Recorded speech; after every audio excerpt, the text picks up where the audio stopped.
Hello everyone, welcome to What If Deku Was the Son of Cumber movie. Before we start, please go support ancalagonintheblack for writing that awesome fanfic.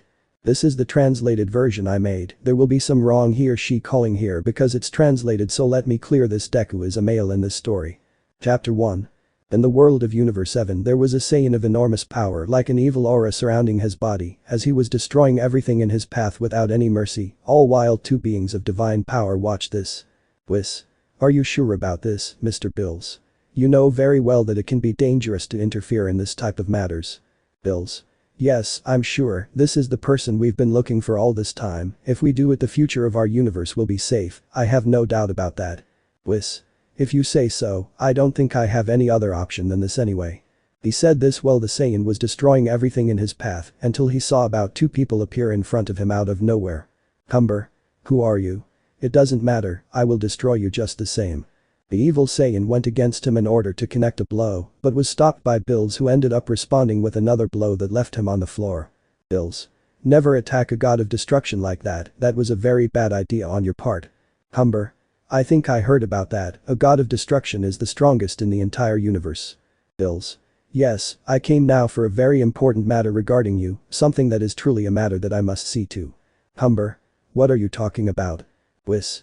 Well, Mr. Bills wanted to see the future, a rule that he ended up breaking. The thing is that to save this universe from imminent destruction, we will need your help. Cumber. My help? That sounds like something really strange coming from the strongest. Bills. Even if you don't believe it, there are people stronger than the destructive gods, people who are in a higher position than even my assistant Whis, who between the two is the strongest. Cumber. What do you want from me then? Bills. Nothing special, I just want to have the opportunity to talk to you. In order to save the universe we will need something special, and that is to send you to the future, a few years ahead in time. Cumber. So send me to the future, I imagine the Saiyans will need my help. Whis. In fact you are wrong, in that time a few years before where we will send you a cold demon will destroy the planet with a large part of the Saiyans, but a total of 3 will survive. That way we can have the opportunity to have more advantage over the enemy. Cumber. I see, then I at least want to know exactly what they're going to do to me at the end of all this. Bills. When we send you to the planet where you are going to live, we will let you know everything that happened with the Saiyans during that time, as well as with the remaining 3, apart from the fact that you will know about other things like the transformations that the Saiyans have. I think that should be enough for someone of your size who is looking to become stronger. The evil Saiyan looked at them as they were serious, knowing how he didn't have many options. Cumber. Then I accept. In that case, if I can really end up fighting against strong people, then it will be worth it, at least apart from that I will have the opportunity to become stronger. Bills. Before we send you, you must know a matter of extreme importance. The planet we send you to, you must not do anything about it that is considered bad. That's what I mean, things like what you just did, destroying this entire planet with its life. You must not do it for your own good. You must know those kinds of things without hesitation. Cumber. If you want it to be that way so much, then I have no choice but to accept the facts of how this all is. I accept being sent to this new planet, and I will do my best not to destroy it as you want. Whis. How wonderful this kind of thing is, at least we can reach a very big agreement, enough for us to seal this kind of thing, so let's go once and for all. Saying that he went on to point at him with his staff, causing a glow to take over him, causing him to end up disappearing from the place while on a planet. A pillar of light arrived which crashed against the ground, creating a cloud of dust, which when it left only a Cumber was coming out with wounds on his body. Cumber. Damn, you left me hurt and you didn't even tell me about this. The man barely took a few steps before falling unconscious to the floor with nothing left but to stay there. After a while, the man was just opening his eyes, somewhat confused, not knowing what was happening, so he sat up on the bed where he was, noticing that he was in a room. And at the same time he noticed that there was a window in front of him that looked out onto the street and a door on the side. Cumber. What happened? I was in the forest, but now I'm in this place. At one point I heard the door open and saw a green-haired woman come in with a wet towel with hot water until she noticed the man. Woman. Good thing you woke up on time, it seems like a good thing. Cumber. How did I get to this place? Woman. Well, I saw you were feeling bad in the forest when I went for a walk, and then I wanted to bring you, since it was something minor I only brought you to this part. Cumber. I see, so I'm in a strange place, but I don't understand why they sent me to this place. Woman. Did they send you? So you're not from around here. Cumber. Let's say no, I'd like to know exactly where I am. Woman. Well, it's Japan, I guess that's enough to understand it. Cumber. So they sent me here, damn it, they really did it without telling me anything about this place. Woman. And how did you end up unconscious? I say because you were near a large crater. Cumber. Let's say I was about to die so some people helped me because it was a benefit and they sent me to this area. Woman. Well, since you're here I guess I can keep you some company if you don't know anything about this. I even see that your quirk lets you be part monkey. Cumber. What do you mean, quirk? Woman. Don't you know what a quirk is?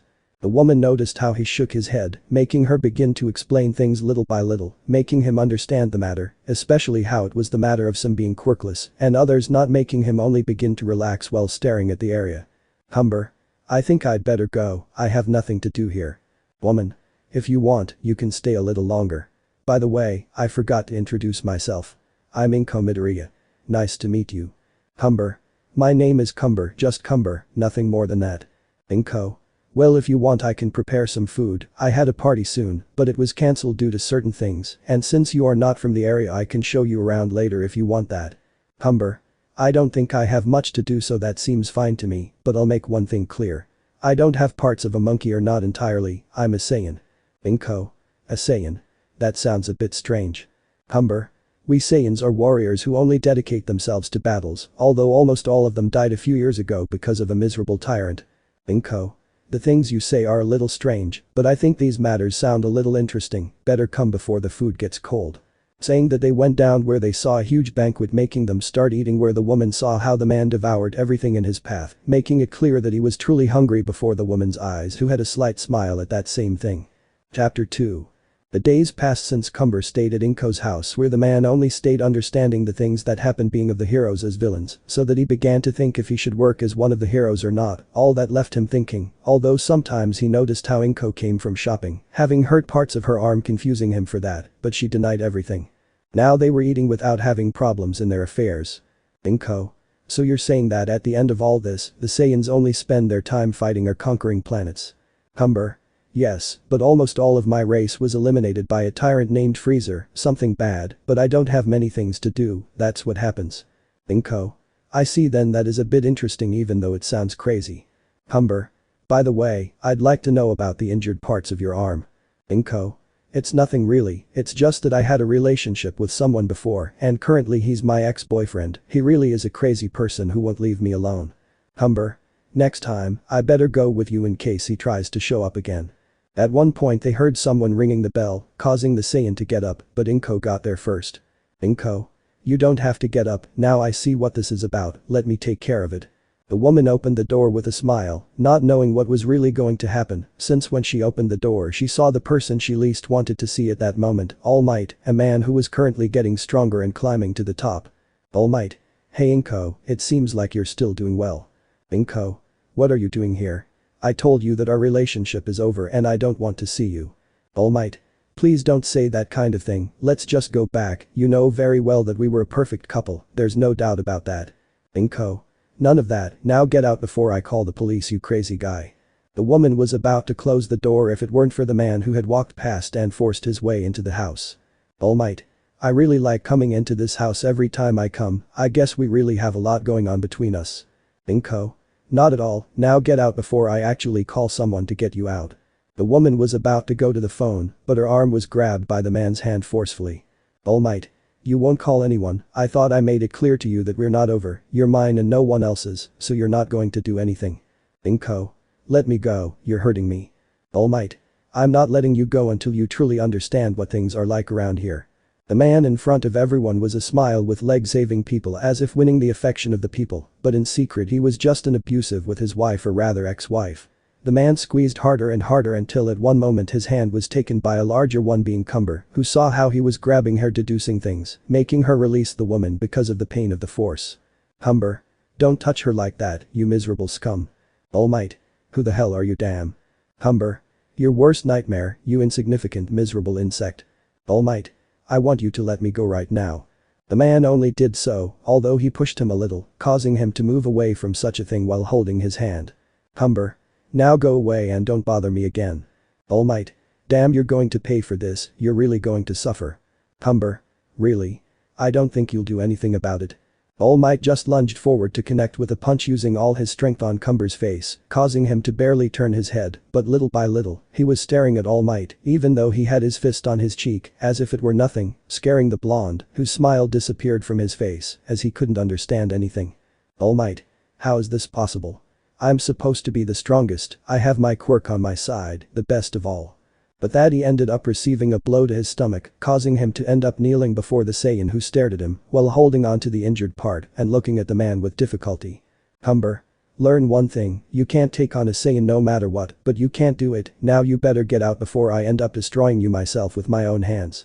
All Might. This is not over, you miserable idiot, don't think I'll let you get away with this kind of offense. Cumber. And you think your threats actually do any good? You're trash, now get lost. All Might.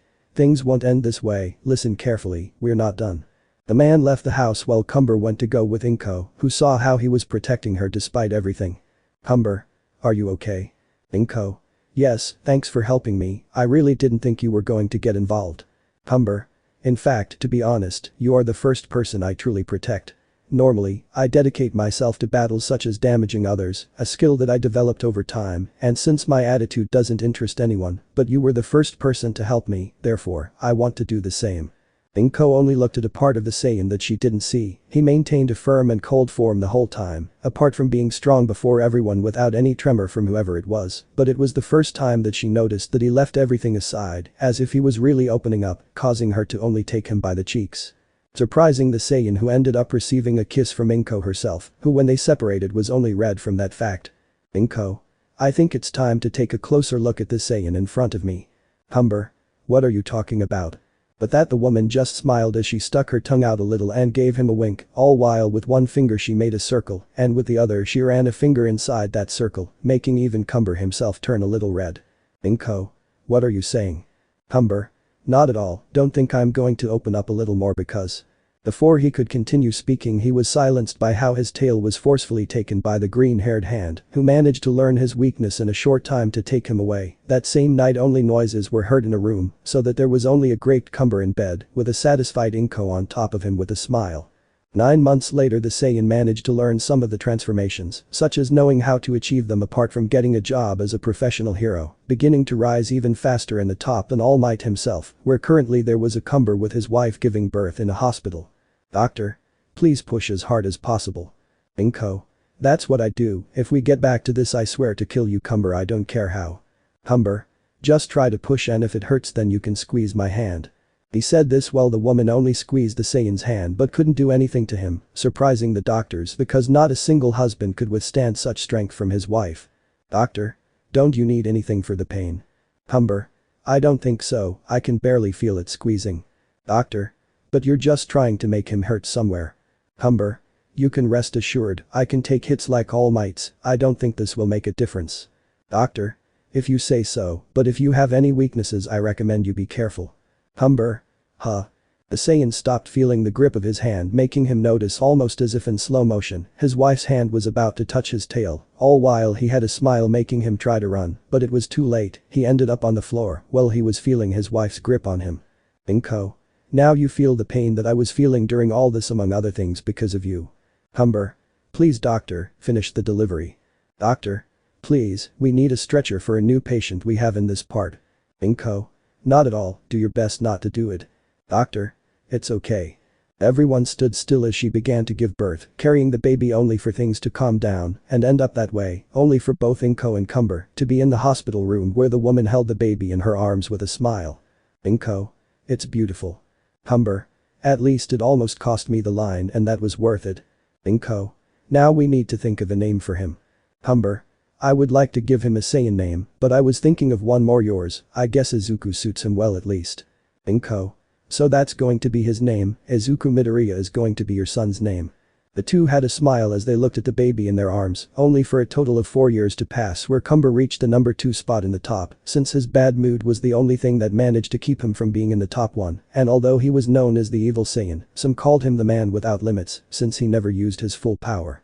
Now he was training with his ebony son who looked like his father, he was a pure-blooded Saiyan, his hair the same as a lock in front, the rest short but falling to his back and a monkey tail. The boy gave some blows against his father, doing his best to make him back off, where he managed to block them with ease, keeping his distance until at one point he pushed him away with a slap, causing him to crawl on the floor until he fell on his knees before his parent. Izuku. You're really strong, Dad. Cumber. This is the strength of a Saiyan like me, the same strength that you can have, but for that you must become stronger. Izuku. It's not for nothing, Dad, but I never managed to understand why you make me train despite my age and the fact that I've never seen another Saiyan. Cumber.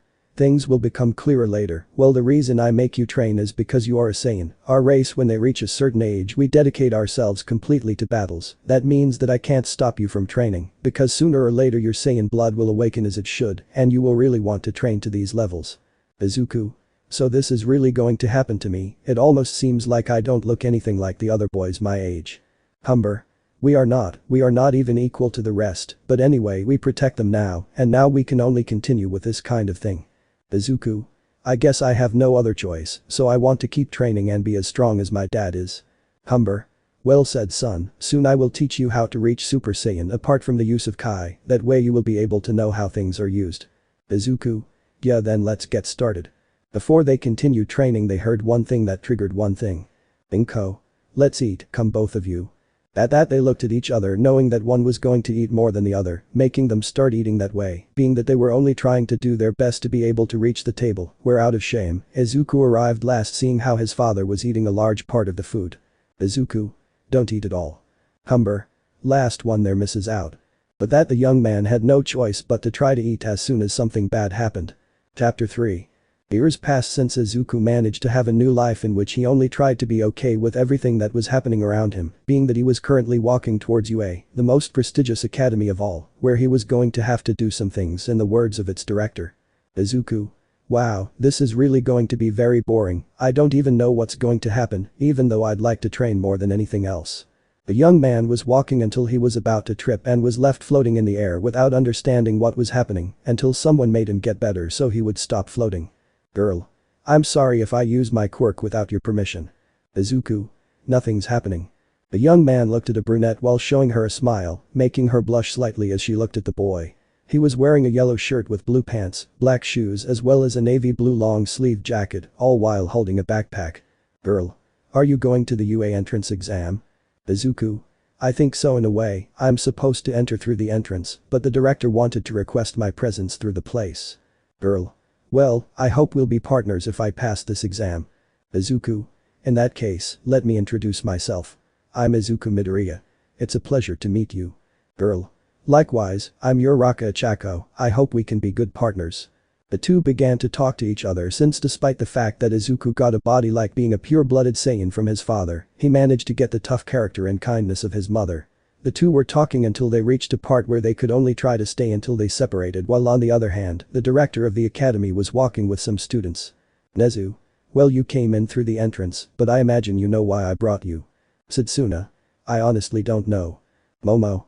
He actually called us without much reason. Nezu. Well, I did it because I need you to at least be able to see how these students who didn't get in through admission make their efforts. It's something I show all those who get in through admission in case they think they are better than the rest. Todoroki. Sounds reasonable, but then it's all of us if I don't see anything wrong. Nezu. There is actually a fifth one, but because of his father, I have to let him participate a little. Momo. And where is it? Nezu.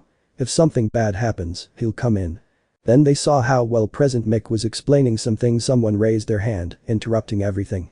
Boy. Sorry, but I couldn't avoid some mistakes. To begin with, notice how I explain only about 3 robots when 4 appear. That is a mistake that the UA should be ashamed of, being the best academy of all. They really should have it that way. Well, the boy in the background, his bad attitude is scaring the rest around him. He doesn't seem to be ready for that exam. What's more, he should be taken out to give the rest a chance. The man was about to say something but fell silent when he saw a certain son of a certain Saiyan who scared him both, the son and the father, who had a kind look while he put a hand on the other boy's shoulder. Izuku. Hey old man, calm down a bit and sit down, otherwise you can end up badly. Boy. What are you talking about?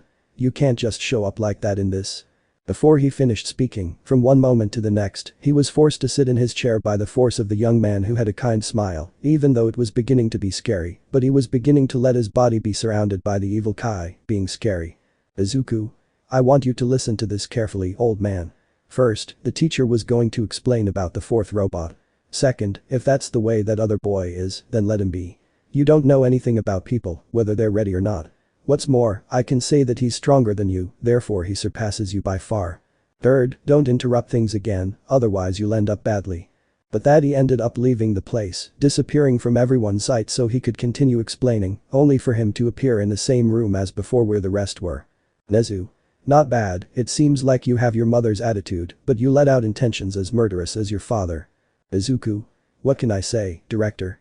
I had to do it, it was really boring. Nezu. By the way, I present to you Satsuna Tokage from Class B, Momoye Oirozu as Shoto Todoroki from your Class 1, and the last one Melissa Shield from the suit class for you. Izuku. That's right, I really needed someone of that kind, I have a fragment of armor that I need to make on a larger scale. He said this as he passed a fragment of it to the girl who was beginning to look at it. Melissa. Well, I'll try to see it to do more. Todoroki. Not for nothing, but I would like to know how did you get in by recommendation. Izuku. I guess the director was very interested in the power my father had, and one day when he came to my house to visit me and saw me training, he noticed my potential for that very reason. Momo. He also told us that you were going to participate in the exam. Izuku. If that's what I can't stay still about, I'll be looking into some things like making sure the students or well the future students don't get hurt at the end of all this. Todoroki. For that you must have a powerful quirk at least. Izuku. I think I have it even if it's just a little. Satsuna. This makes the matter more interesting at least, I would like to see a little of what your quirk is about. Izuku. About that I think it will be later at least if I have to use my power in the exam, then they will see what I am capable of doing. Nezu. I think it's time for you to go to the exam. With that, the young man began to leave the place as much as possible, and it didn't take long for him to reach the area where he just kept flying above the areas where the exam began, all while the students who entered by recommendation watched everything. Todoroki. How strong do you think he is? Satsuna. Well, if it's really because of his training he must have good potential at least. Momo. Although we have no idea of his power even a little, he could be someone with enormous power, but at the same time low. Melissa. Well, he seems to have strange tastes in things. Momo. Why do you say that? Melissa.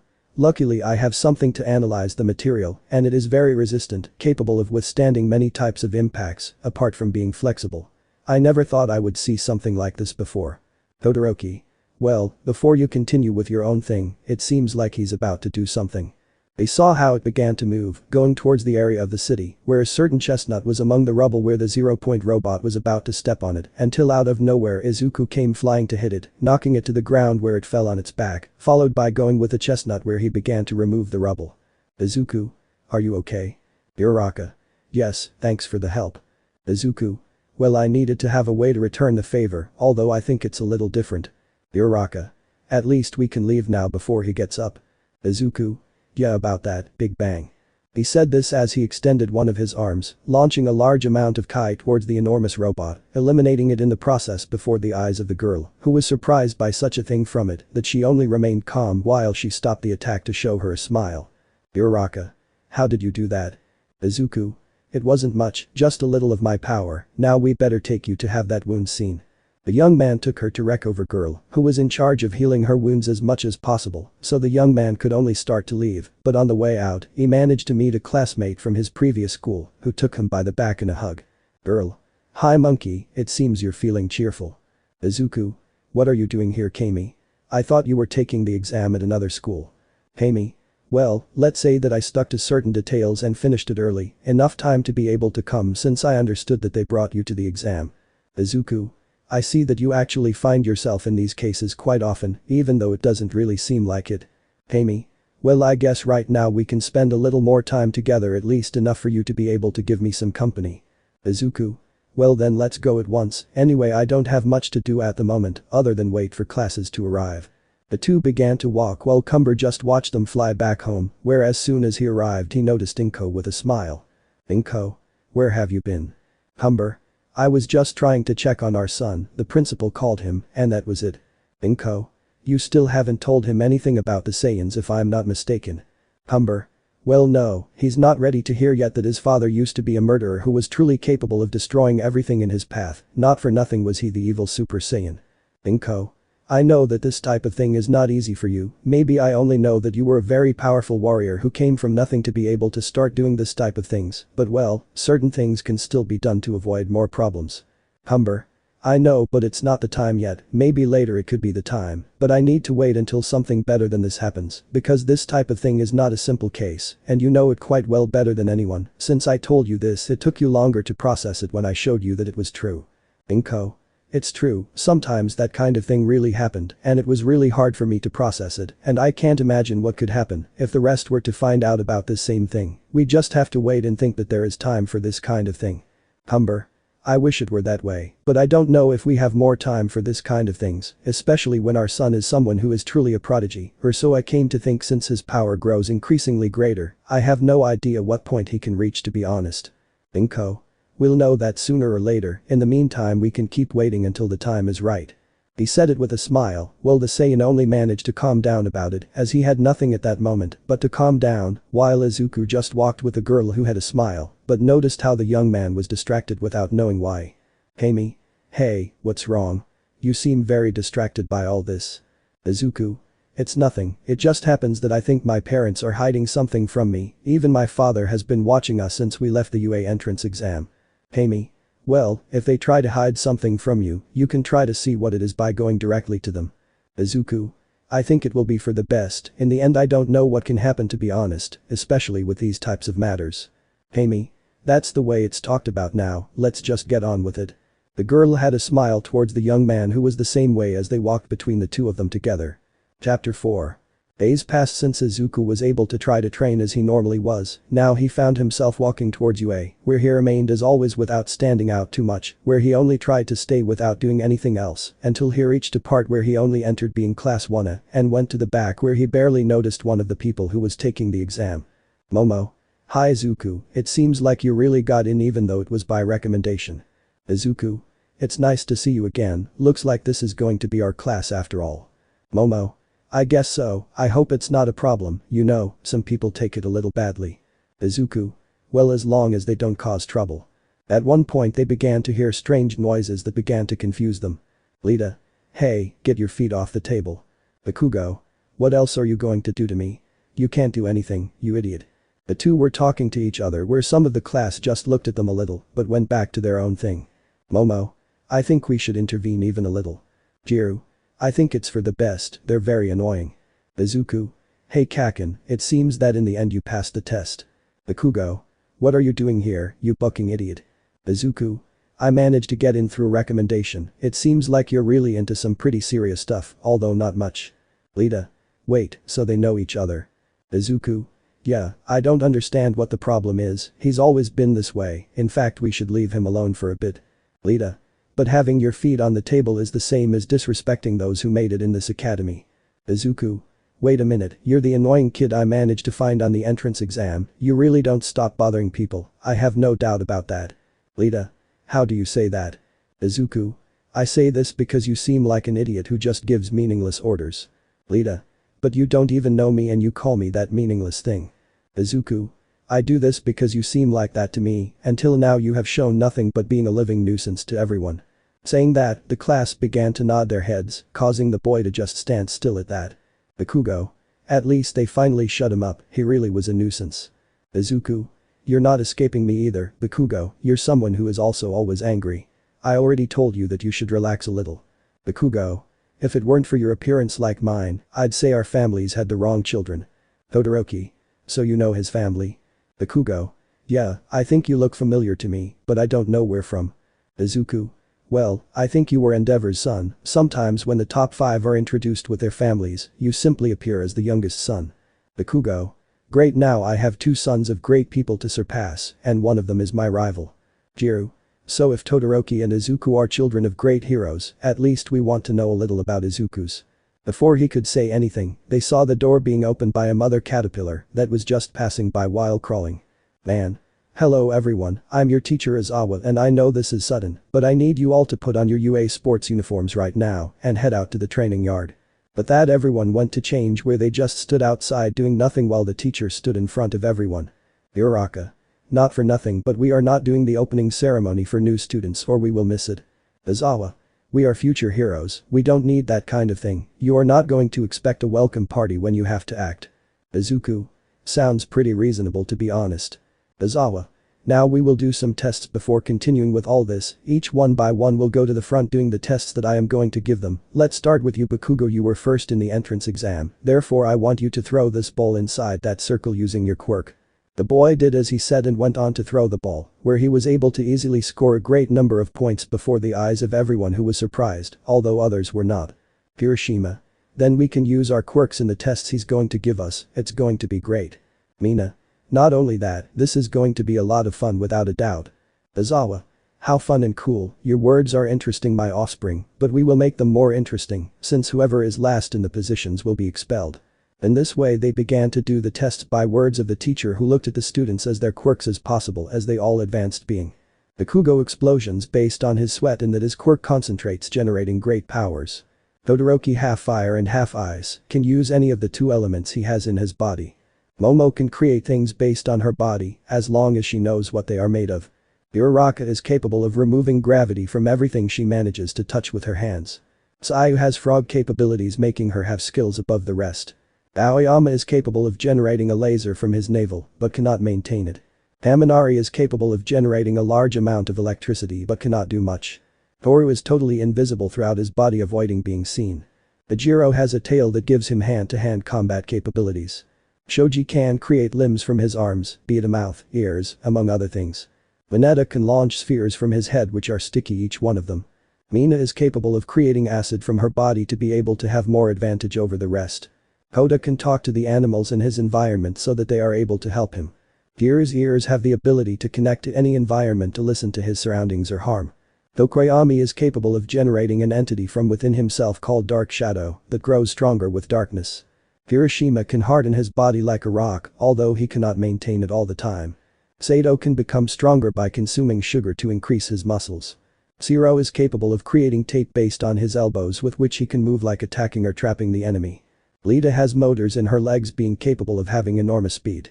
Izuku claims to be a Saiyan like his father is unknown, even though he has great strength, speed, resistance, he becomes stronger based on the fights he has, he can fly like creating energy spheres, a doubt that is still not resolved more because it is said that he has transformations. The tests were done with all the students finishing, but they noticed how Izuku managed to surpass them all in the race, he managed to surpass Lita, even if it was a few milliseconds, in the lateral and long jumps, he made it clear that he was better than Tsuyu like Mineta using their quirks. In strength not even Sato was capable of having that much, and in ball throwing, he only managed to be surpassed by Uraraka and such a thing. Izuku. Wow, this kind of thing was really tiring. Haminari. How did you do that? It was really impressive and I still can't believe it. Izuku. What are you talking about? Jiru. Are you kidding? You outclassed everyone at their best using their quirks except Uraraka, but you completely outclassed the rest of us. Izuku. I think it's because of my training, I've been training for years. Momo. How long ago exactly? Izuku. Well, when I learned to walk my mother told me that my father wanted to put me in training, even though I could barely stand up, so from that point on I do remember that I knew how to fight since I was 4 years old. Uraraka. I think your father is getting a little serious about the training thing really. Todoroki. So if your father and mine are professional heroes, then he made you train because you really are someone who wants to be able to surpass All Might himself if I'm not mistaken. Izuku. In fact, it is not like that, my father made me train because we have the same blood which asks for few things, but among them the one that demands the most is a fight, we are very fighters, so I was training to control that thirst for combat by fighting against my father, even if he takes some good hits. Todoroki. So a desire to fight, it's just that, a desire to fight, nothing more. Izuku. I'm afraid so, I hope it's not a problem. I mean, normally some people take it as a big problem. Todoroki. I see, so it works that way your blood is a fighter. The young man began to laugh a little, while the Vicaler only thought that in truth it was someone a little like him, but he began to believe that not so much. Izawa. If you are interested in offspring who forgot their caterpillar mother, I have the scores for each one. But that everyone went to look noticing their scores of how Izuku, Todoroki and Bakugo were the highest ranked of all making them really have no choice but to accept the facts. Mineta. Damn it, I came last now I'm going to be expelled from the academy without seeing the girls' bodies or even touching them. Izawa. About expelling it was a little joke. Mina. His jokes are in bad taste. Izuku. Not bad teacher, they warned me it was funny, but I didn't expect it to be this much. Hiroshima. Do you really find this funny? Izuku. I don't mean that, idiot, the teacher wanted to make us try to give our best based on a lie. He knows well that if we are afraid of being kicked out of this academy, he would simply make us give our best without caring about the rest. Momo. It's pretty obvious that matter, no one can be expelled on the first day of school without doing anything wrong. Izawa. Now that you can try to go back home, but Izuku you better not do the same thing next time. Izuku. Now what did I do? Izawa. It's simple, you ended up pretending that you gave your best. I understand from your father that you have about 2 transformations apart from that base state, so to speak, in which you are stronger. You think you have fooled me, but never challenge Mama Caterpillar. I know everything, I see everything. Todoroki. Then I want you to show us our greatest fears, I dare you. Saying that, they saw him go to the academy for a few moments, then go out to set a small table, followed by some cups, and put on a kettle of hot water. Izawa. Do you want some? In those moments Todoroki Shoto felt true terror. Izuku? What? He really knows everything. Izawa. Now you better not pretend in front of me anymore, I know pretty well how things are with you, so you have no choice but to get on with this once and for all. The young man had no choice but to nod his head in fear towards his teacher who only had a sadistic smile, scaring the entire class who went to change until they began to leave the school. Uraraka. So more than the power you showed us, you are capable of having more power. Izuku. Let's say that in a certain way it works that way, my quirk lets me have more power, and being a warrior in blood I can have it without problems. Momo. That makes things more interesting at least. Bakugo. Damn you, now fight me so we can see who is stronger, use those transformations you have once and for all. Izuku. Calm down Kaken, there's no need to act like that. Bakugo. Don't call me that you damn miserable idiot or I'll kill you. In this way they walked without having much to do, since in truth they did not have many options to return to their homes without doing anything else about it. Chapter 5. Days passed in which Izuku was only in class with the rest until the time came to be able to begin with a matter where they could only try to be in class, while the boy was only the same as always lying in his seat without doing anything but staying still in it while looking out the window, as if it were nothing to him. Uraraka. Hey, it seems the teacher hasn't arrived yet, I think we should worry about that. Izuku. Maybe, but Izawa might have fallen asleep. Hiroshima. Although I would like to start with the hero classes so I can know how to fight with my quirk. Haminari. That's right, that kind of thing can be a little interesting. Momo. Although we can't rush the process of things, especially in this academy. Haminari. By the way, Izuku, your father is one of the professional heroes, I would like to know which one he is, or if he is at least known. Izuku. If I remember correctly, his top is number 2 of everyone, if it weren't for his attitude he could reach number 1. At that some of the class remained silent while looking at the young man who was still calm. Jiru. It must be a joke, the evil Saiyan is the one who is called that way. Izuku. I guess everyone calls it that, to be honest I don't give it much importance. Momo. But it is said that among all the heroes, he does not have a limit to his power, it is even said that his power is infinite, since it was never shown to have a limit in this regard with this type of things. Izuku. I guess it's true, it may or may not be true at the same time, I don't care much about that kind of things, I just want to become stronger. Haminari.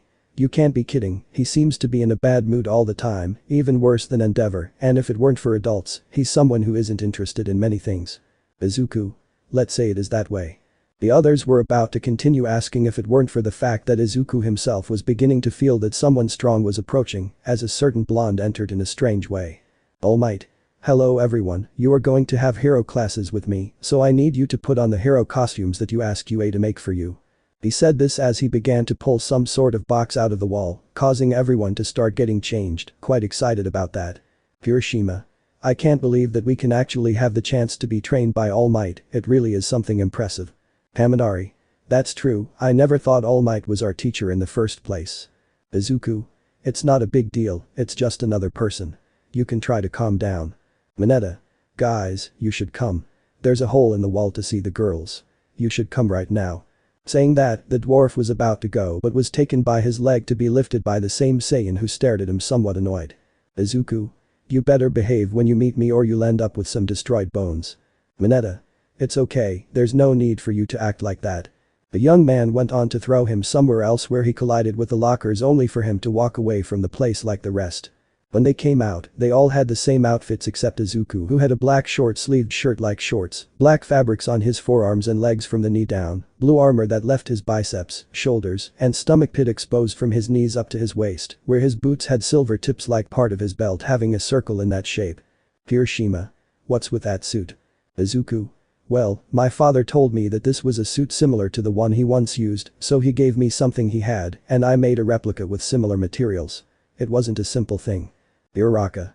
At least that one fits you, I think mine is a bit tight. Momo. I think everyone except yours is the same. Izuku. It suits them well to me. Lie. They are walking beauties. But that the young man went on to hit him on the head. All Might.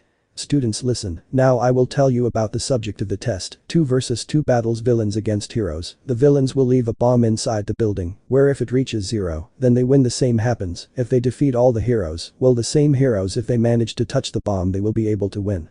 Mina. And how will the teams be chosen? All Might. It's going to be done in a random way with this machine. In this way they saw how he began to choose the teams, while All Might made it clear who the villains were going to be as the heroes taking out the balls apart from who they were going to face each other being the teams. A. Consisting of Izuku and Uraraka. B. Consisting of Shoji and Shoto. C. Consisting of Mineta and Momo. D. Consisting of Bakugo, Izumi, and Lita. E. Consisting of Mina and Aoyama. F. Consisting of Sato and Kota. G. Consisting of Jiro and Kaminari. H. Consisting of Tokoyami and Sai. I. Consisting of Ajiro and Toru. J. Consisting of Kirishima and Siro. Uraraka. How good it was that we were chosen to be a team. Izuku. I guess that's true, we can start with all this. All Might. We will all be watching you from a distance through cameras, so you may begin. Saying that, they all began to leave, since when they had the opportunity to go, they only began to walk since Izuku was in front. Uraraka. How do we get in? Izuku. Simple, through the separate door, I will face Cat. The girl was able to nod her head trying to think how that was possible, while the young man was walking next to the girl until they reached the front, where by kicking the door, he ended up opening it in order to pass. Being that they were like that until that Saiyan managed to feel something to dodge an attack from Bakugo, while he grabbed him to throw him away, causing him to crash against a part where he stared at him. Bakugo. I just wanted to find you damn. Izuku. Hey Uraraka, you better go get the bomb, I'll take care of it. Uraraka. If you be careful, it seems to be dangerous. Izuku. Well, I'll try not to hurt him too much. Bakugo. So hurt me a lot, let's see how we end all this. The young man was walking as if it were nothing towards the ash-haired man who only had a smile until he tried to hit him with his explosions, but the young man managed to dodge them with ease to connect a blow with him, causing him to fly out to crash into a wall, causing him to spit saliva, only for the same ash-haired man to notice how he was about to go against him, causing him to run out of the way where he saw how with a single blow he ended up breaking a wall, as if it were nothing, although Bakugo took advantage of the distance to start giving some explosions against him, hoping that they would do some damage while the Saiyan moved away. Izuku. Not bad, you know how to use your abilities despite knowing that I surpass you in every way. Bakugo. I don't care, I will become number 1, I don't care if your father is the evil Saiyan, I will defeat you anyway. At that name All Might stood there thinking while staring at him only for Bakugo to move away to point his arms against him, while Izuku began to walk against him until he noticed how Bakugo began to take out the safety pin on his grenade, causing that huge explosion to begin against him, where he stood still receiving it fully, causing a part of the building to end up coming out in pieces, generating the cloud of smoke remaining that way until the smoke went away, where everyone watched in surprise as the young man created a kind of shield around his body which he took out. Hiroshima. It's impressive that he was able to endure something like that, really. Momo. So that's why he called him a rival who is capable of withstanding attacks of that scale. Sato. Now they are both equally scary, it doesn't matter who they are. Jiro. But that means he can be like his father who has no limits. Everyone was beginning to have doubts as they looked at the young man who only looked seriously at Bakugo, who just stood there without thinking much when he saw such a thing. Bakugo. How did you do that? Damn, I want to see your limits. Izuku. I'll do you that favor, I'll let you see the limit of my base state. I notice how he began to clench his fists, while a transparent white aura began to surround his body, as he began to scream, while the whole area began to have some cracks, surprising Bakugo for such a thing, that he came to move him a little at such a display of power, making the building tremble, in which Uraraka took advantage, and just as her partner told her when seeing that Lita ended up losing her Alan, she went to touch the bomb in front of the boy who was left watching this. All Might. The winners are the heroes for touching the bomb. But that the young man calmed down as he stopped demonstrating his power to the ash-haired man who stared at him for such a thing. Izuku. That's my base power. I still have 2 transformations that are stronger, but I don't think you're interested in it at the moment. Bakugo. What do you mean they're not of interest to me? I can't call you a rival if I'm not capable of facing you like this. Izuku. If you really want me to use my transformations on you, then you're going to have to do the following: force me to transform into my base state. If you manage to fight me to the point of forcing me to have no other choice but to transform, then it'll be that way. In the meantime, try to get stronger. That's some advice I'm giving you. He watched as he turned around and started walking, while the ash-haired boy just stared at this, doubting whether he had any chance against a boy who had truly proven to be capable of destroying everything in his path, all while a certain brunette was coming down. Uraraka. Not bad, you actually managed to make the whole building shake. Izuku. Now that you know, at least you have an idea that I'm not one to lie. Uraraka. It's true, although I don't understand your quirk, it's a little strange. Izuku. My quirk is true, it's a saiyan. Uraraka. What do you mean, saiyan? Izuku. I'll explain it to you another time. The group went with the rest of the class, where they stared especially at the saiyan who had a smile. All Might. Okay class, I want you to tell me the mistakes your classmates made. Momo. His mistakes were that Bakugo was impulsive by launching himself without having a plan in mind, despite having an idea that the enemy surpassed him in terms of power, while Uraraka let her guard down, thinking she had everything under control. As soon as she reached the room where the bomb was located, the rest were cautious as they had to be. All Might. Okay, now let the next group come through. That's how Todoroki's group was, where he froze the entire building, making some people cold. Izuku. Wow, that guy is strong. Hiroshima. How come you're not cold? Izuku. I don't know, I use my power to avoid these kinds of things, to be honest. Haminari. Damn lucky. He said it while trembling as the entire class watched how the Vi-color managed to be the winner of the test in front of everyone, who only saw his power being quite great, even thinking that it was comparable to Izuku's without having any idea of the true power of a Saiyan. Chapter 6. The days passed and currently Izuku was in a part where he only remained without problems other than training, leading his normal life apart from going to school. Being that right now he was with his class where everyone was talking to each other, although some came to have some doubts in what they were trying to go with the boy, despite having had certain problems with the reporters to be able to pass. Haminari. There are really only questions All Might really wants answered. Jiru. What did you expect? It's about number 1 teaching, something that never happened before. Hiroshima. Although you can ask questions about the children of the number 2 and 3 heroes in the top. Haminari. It's true they can ask those kinds of questions. Bakugo. But nobody is interested in having answers from those positions if they are not interested in having answers from the first place. The group was talking more about that while a certain Saiyan stood doing nothing but looking at the sky through the window, as if they were going to have a certain consultation with him. Momo.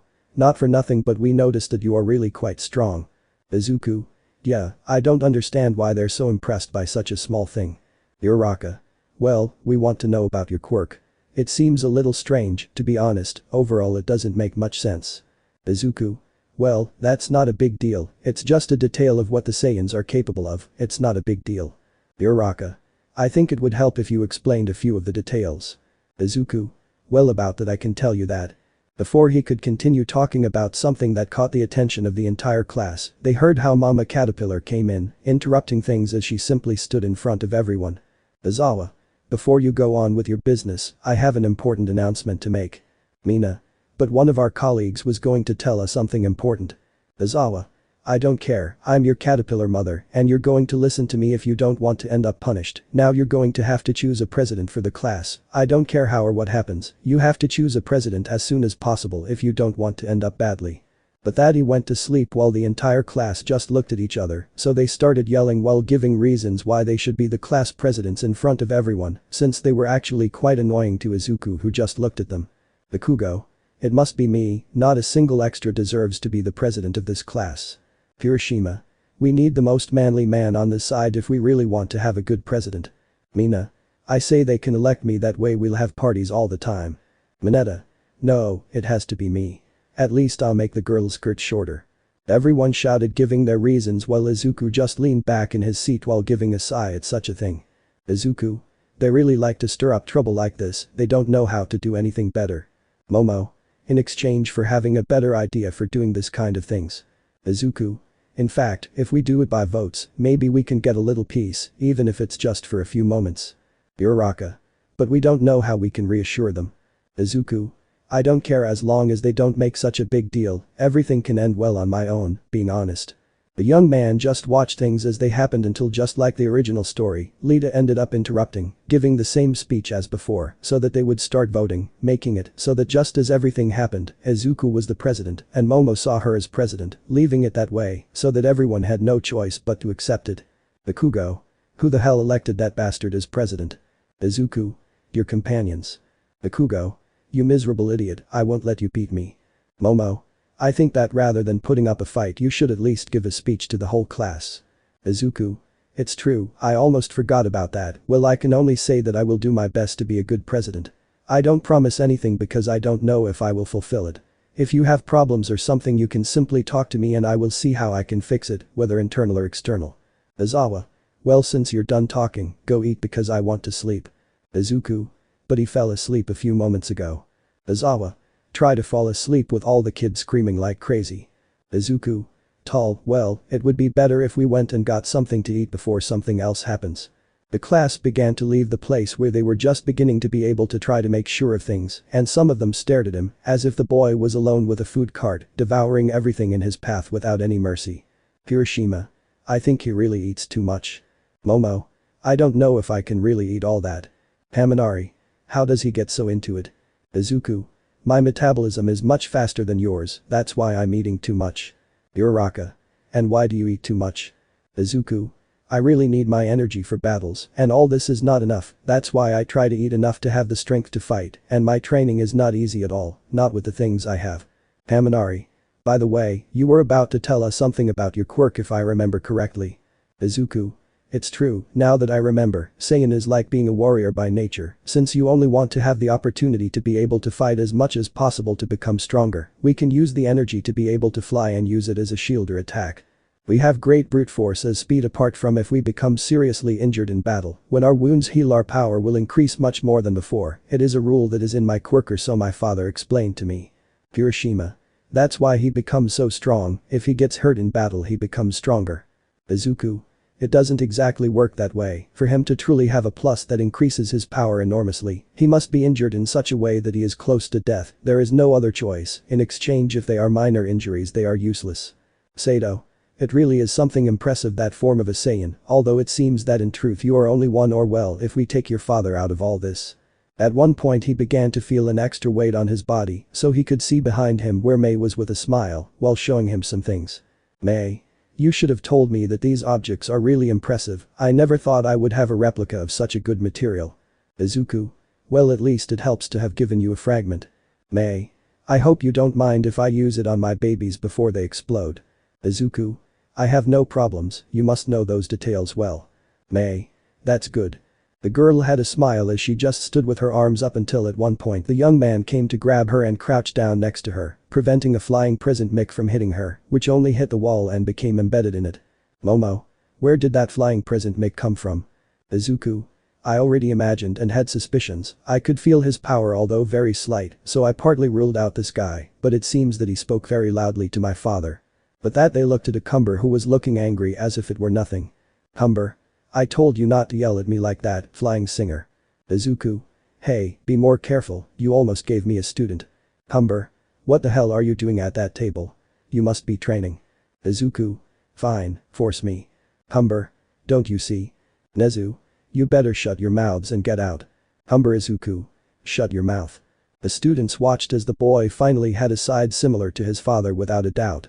Hiroshima. I think we at least have this kind of thing to look at. Momo. It's kind of cute in a way. Uraraka. So that's how a Saiyan father gets along with his Saiyan son, I never thought I'd see something like this. Midnight. Hey Cumber, if you want we can spend some time together. Cumber. I'm married. Midnight. That doesn't stop you from doing it. Cumber. You better not continue with this or you'll end up like the flying present mic that ended up against the wall. Some looked at this until an alarm began to sound, making everyone know quite well that it was the alarm, which meant that someone entered the academy, making everyone start running, but a group in particular stopped when they noticed something. Hiroshima. What are you doing? We have to go. Izuku. I have 4 things to tell you. First, they are just reporters, nothing more than that. I see them from the window. Second, it is not a good idea to do that in any way. Third, I finished eating, and it seems that Lita is calming everyone down, at least someone noticed. Momo. Those were the 4 things. Izuku. To be honest, there were 3, I still have 1 left. Uraraka. And you say it's not a good idea to go because everyone is too crowded. Izuku. Neither, if you want you can put it as one of the options, because in fact the 4th thing is to leave before the problems break out. I want to keep my bones in good condition. May. Why do you say that? I asked a young man who was walking calmly through a part that was another exit to his class, while pointing at a Cumber who was letting his evil aura show as he walked towards all the students. Todoroki. What's wrong? Izuku. He doesn't like people who run away from combat, much less those who proclaim themselves heroes only for this type of thing to happen, and they end up escaping like cowards. It's something that my father doesn't like as much as I do. Naturally, I would try to talk, but he has a slightly harsher way of doing it. Uraraka. Well, it doesn't look like a very good way. Izuku. Then you're going to hear some screams for a long time while we're in this part. Todoroki. I think he's going a bit overboard on this. Izuku. It's the way it is, I guess some Saiyans were that way at least from my ancestors. He said it with great calm as he entered his class like the rest, so that they could hear screams of pain like someone angry, while he scolded them all, until they saw all the students from class 1 enter somewhat hurt. Lita. I really don't understand what's happening to him. Bakugo. He went overboard with a few hits, I feel like my heart is in my intestines. Aoyama. My beautiful body really hurts, my whole beautiful and great body hurts a lot. Tokoyami. My thoughts hurt, please someone call Recover Girl, even Dark Shadow is wrong. Izuku. A piece of advice for the next time something similar happens, you should make sure my father is not present or else this could happen to you again. Ajiro. Why didn't you calm him down if he was your father? Izuku. Are you kidding? I'm not going crazy at the moment since now I'm just someone with less power than you just have to think about it a little. There's no way I'm going to do something crazy like a suicidal person like you. Sato. You are supposed to be our president and you are supposed to help us. Izuku. Yes, I was going to do it, but I'm afraid of power. There are certain limits like rules from one Saiyan to another as with other people, which must be respected if you don't want to end up badly. Haminari. Please someone call the doctor as soon as possible. Izawa. Impossible, there are more patients than usual, we even called hospitals, but now the important thing is that you must keep in mind that soon we will go to another place other than the USJ, therefore you must have your parents' permission to be able to go. Saying that, some were happy, but just thinking about it made their bodies hurt completely, while those who were saved internally thanked Izuku for saving them from that massacre. Chapter 7. Just as it had to happen since it was said that they were going to the USJ, things began to be like the original story, going to the same place not taking too long for them to arrive at an area where they only looked at the inside of the place, being quite large despite everything for the same students who looked at everything with a smile. Hiroshima. This place is quite big. Mina. So this is the USJ is great. Uraraka. It seems like there is a lot of stuff in this place, I guess we're going to do something pretty big. Izuku just walked while looking until he heard something from the teachers talking about someone who was missing. 13. Now all students listen now, we will have to start with the classes since we are only going to practice with environmental disasters. Momo. I think it makes sense to practice our quirks on earthquakes, fires and more. Izuku. I guess that's true, but there's not much that can be done anyway. 13. As you know, there are dangerous quirks that can kill, so we're going to be careful when we use them, some like the one I have. Hiroshima. So we'll have to use this place to rescue hostages. 13. Exactly, some of you are going to be hostages and others the heroes. Izuku. It's just something simple anyway. At one point the lights began to fail as Izuku began to feel a powerful presence in the center of the place, causing him to get into a combat stance as he looked at the center of the place. Izawa. What's wrong Izuku? It's just a light failure. Izuku. It's not that, I'm sensing a strange presence in the center of the place. They noticed how a portal began to appear through which the villains began to emerge, but among them 4 of them drew attention to the portal that began to form the figure of a man, another with many hands on his body, a third that was giant with the head of a chicken like the 4th that was like a machine having a navy blue color with red eyes like a smile. Tamura. All Might isn't doing too badly, he was supposed to be around here. Kurogiri. Maybe if we kill some children we can do something about it. Man. I must say they kept their part of the deal as promised, in the end it is in place. Kurogiri. Calm down Cooler, apart from that, we don't know which of those brats could be that thing you call a Saiyan, to be honest. Cooler. The only one who has a monkey tail, I will enjoy ending his miserable life. Tamura. Do whatever you want as long as you don't break our pact. The group began to separate as Izawa went after the villains, while Kurogiri tried to take them by surprise, although out of shame, he left a trace of his power from where he ended up appearing and being noticed by Izuku, who went on to throw a Kai sphere, dispersing the villain. Izuku. We better leave before things get ugly. 13. Come on students, we must go now while we have time before the villains start following us. The group was about to leave, but at one moment Cooler ended up appearing next to Izuku, surprising the latter who looked at him for moments before receiving a blow that sent him flying through some trees in front of the students who were about to attack him, but the machine went after Izuku, appearing in front of the young man. Cooler. This is strange, I thought everyone died for my brother. Izuku. Who the hell are you? Cooler. It seems that they never told you about me, I am Cooler, Freezer's older brother, I guess I now give you reasons to be afraid of me. Izuku. Nothing like that, I just know a silly name, and that's of no use to you. Cooler. It seems you don't know my younger brother, even though he is the most famous for being so reckless. Izuku. What the hell are you talking about? Cooler. You really are strange, I'm talking about my younger brother who killed your entire race in the blink of an eye. At such a statement the young man listened as his father told him about a subject who was afraid of the Saiyans in case only one managed to reach Super Saiyan, so he killed almost all of his people, although some remained alive, being very few. Izuku. If you are the murderer of my entire race as you call them then I have no choice but to finish you. Cooler. As if you could do anything about it, you're just a Saiyan brat who can't do anything against me. I've killed many of yours in the past, and you can't do anything about it in exchange for you achieving Super Saiyan, not to mention how destructive your race was to the planets. The boy had no choice but to get up, and from one second to the next, he ended up using Super Saiyan Phase 1, revealing that golden hair he had. Izuku. To be honest, I don't know what you're talking about when you refer to the planets, but you'll give me that information. Cooler. Then you can be a Super Saiyan in the same way, but it doesn't matter, I already managed to face others that way. Izuku. Out of pity for you I'm not like the rest. The boy launched himself against Cooler to connect a blow with all his strength, causing the machine to retreat, followed by connecting a kick that made him raise his head, followed by another blow that began to make him fly, something that he took advantage of to launch himself against him again, beginning to connect a great variety of blows all over his body without any mercy with the machine. Feeling a little pain when hitting him, but he put it aside until a sphere of Kai hit his body, causing it to move away. Hiroshima. What happened to Izuku? Now his hair is golden. Momo. Maybe it's the transformation he told us about. Uraraka. It looks much better now than before. They watched as the boy began to look at him seriously. Izuku. You better give up before I hurt you badly. Cooler. You have to be kidding, I didn't even feel one of those hits. Izuku. Then I'll force you to feel it. The young man launched himself against him in order to finish him off, but when he did so, when he tried to connect a blow, he ended up disappearing, surprising the young man with his speed followed by receiving a blow to the back that sent him crashing against the floor. Bouncing off it followed by receiving another kick from the side, causing him to crawl on the floor for a few moments until he managed to get up to stare at him, but again he was not present. Confusing the young man who managed to receive an elbow out of nowhere from the other side, causing him to begin to cross some parts of the USJ where he tried to stay standing, but was again sent to the floor when his head was stepped on by the machine that had a smile on everyone's face. Cooler. What happened? You were supposed to make me feel something. Izuku. And I'm going to, damn it. Cooler. Come on, I want to see you do that, I want to see your power as it should be, and your friend is going to be killed. He said this while grabbing him by the neck to make him look at where Izawa was being tortured by the Nomu, while Tamura was planning to kill him. Izuku. It's a shame for you guys. Cooler. What are you talking about? Izuku. Reinforcements are coming now.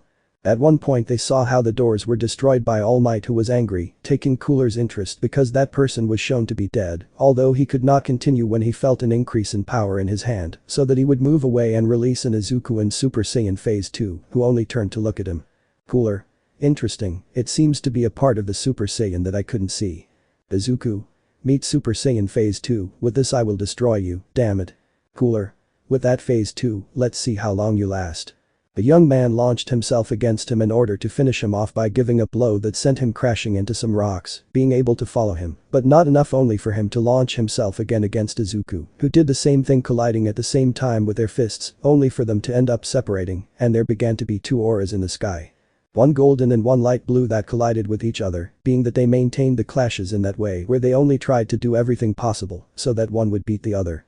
Being that at one point Izuku managed to connect a kick in Cooler's face, followed by taking him by his tail to spin around in order to throw him away, where he threw some Kai spheres at him, causing him to cover himself from such a thing, being that he remained that way until the smoke went away, where he ended up receiving a blow to his face, causing him to fly out again to crash into the floor.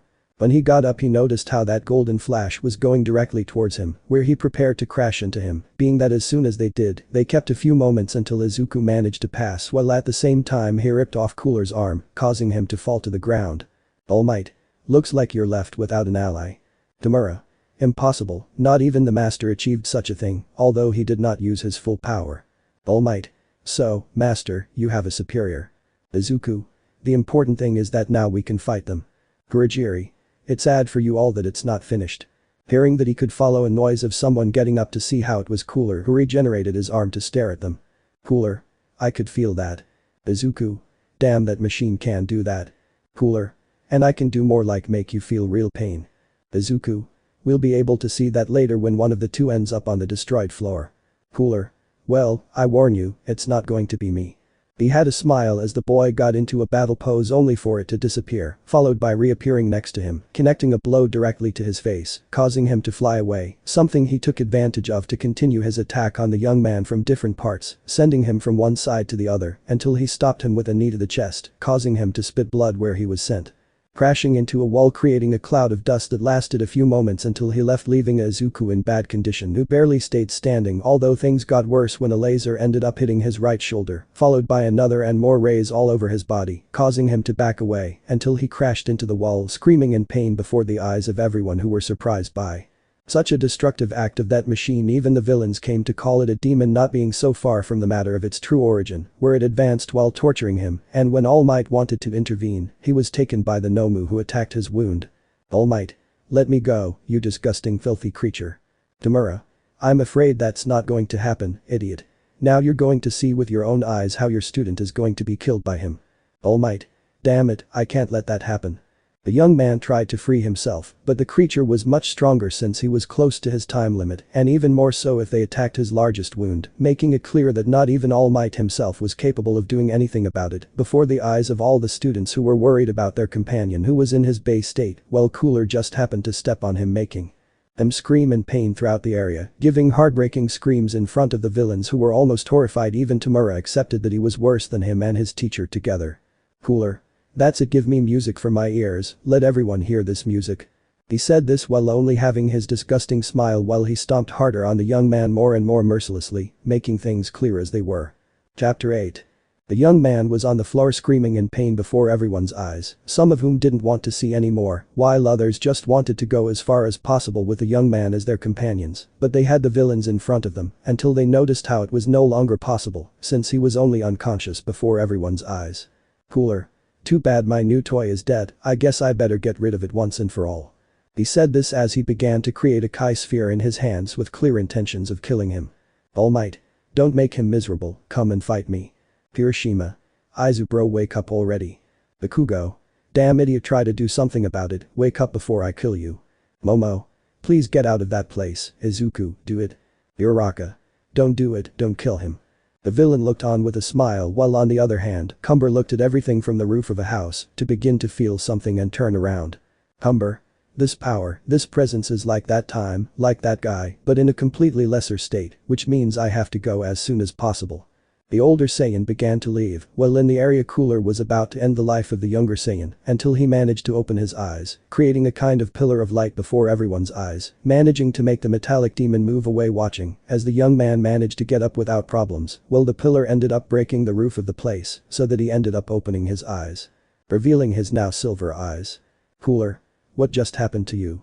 No matter how many tricks you use, I can destroy you anyway. The metal being launched itself against trying to connect a blow to the young man who managed to dodge it to respond with a hook from below, hitting the demon's stomach full on, making him step back from such a thing to look at it only to do the same, but again the same thing happened, another blow to his stomach that forced him to kneel. Cooler. How is this possible? You're supposed to be in your base state, you can't face me. The demon tried to attack him from behind, but the young man only sent a blow to that side, hitting the demon head on, causing him to receive it squarely and fall to the ground. Tamura. How can you do something like that? Kurogiri. Even using his teleportation he is not able to do anything to him. They watched as All Might took the Nomu's claws and began to free himself. All Might. Young Midoriya is breaking his limits, I must do exactly the same. The man, when he managed to free himself, went on to hit the Nomu. Well, the Saiyan's combat was humiliating the demon, who tried to do something about it, but nothing worked against the Saiyan, since he was giving him a good beating, who only managed to back away. Well, his head was put against the floor, followed by receiving an enormous amount of Kai that went against him, causing him to back away while many parts of his body flew out, but he barely managed to rebuild himself. Cooler. How the hell does he have this power? If he continues like this, he will destroy me. The young man stared at him until he fainted on the floor, surprising everyone. Hiroshima. What happened to him? Jiru. It only took 21 seconds with that power. Cooler. I see, you're not used to that new power, I better eliminate you before you end up being a bigger threat. He launched himself against the young man in order to kill him, so that at one moment the area turned a dark red, while part of the ceiling was largely destroyed, a pillar of darkness falling where the demon went so that he would leave, where they noticed how he was someone who gave the true meaning of terror. Cumber appeared on the battlefield taking Cooler's arm, who looked with fear at the same one who looked at his son for a moment, followed by looking at the demon. Cumber. You did this to my son. Now you're going to suffer. Cooler. How are you in this place? The evil Saiyan, with just beginning to squeeze, ended up breaking Cooler's arm, causing him to move away, but it didn't work at all when he saw a sphere of the same Saiyan that he could only receive fully being eliminated before the eyes of everyone, who were surprised by that same thing being that he looked at the Nomu, who looked with fear at something new, only for him to go after him to throw him into the air, followed by launching a huge amount of Kai, causing him to be badly injured by the same attack, almost destroying his entire body. Hiroshima. I actually destroyed it like it was nothing. Aoyama. That man is really scary. Jiru. It's not for nothing that he's number 2, although to me he seems to be number 1. Momo. Please, you must be okay, Izuku, you didn't have to fight. The brunette took the young man at the same time that Uraraka arrived to see the Saiyan's condition. Cumber. That was a machine, that's why I couldn't feel its power, and it explains to me why it used the second transformation for no reason. The evil Saiyan looked at the rest of the villains, who were beginning to get scared, only to launch themselves against him. 2 days passed since then, where Inko walked past a room where she was called to look at the person with a cold look. Inko. I see you got beat up, Toshinori, I guess that's what you get for being an idiot. Toshinori. It's good to see you again, Inko, although I'd rather it be another way. Inko. Well, not me. I like seeing you on a miserable hospital bed. Toshinori. I imagined that kind of thing, to be honest. Inko. I know I shouldn't say it personally because I hate you, but you saved or well tried to help my son in part, even though you knew everything about him. Thank you for trying, even though you did nothing, you tried to put his life before yours. Toshinori. I'm sorry for how I treated you anyway. The woman left without saying anything else because she finished everything she had to say when in another room part of Class A was entering their classmate's room, seeing that he was awake, while the doctors tried to keep him still along with another girl. Izuku. I want to be free now, don't continue with this. Doctor. For once I want you to stay in bed. Pay me. Come on, Izuku, you have to understand that you are hurt. Izuku. I don't care, I want to continue with what I was doing. Momo. What's going on? Izuku.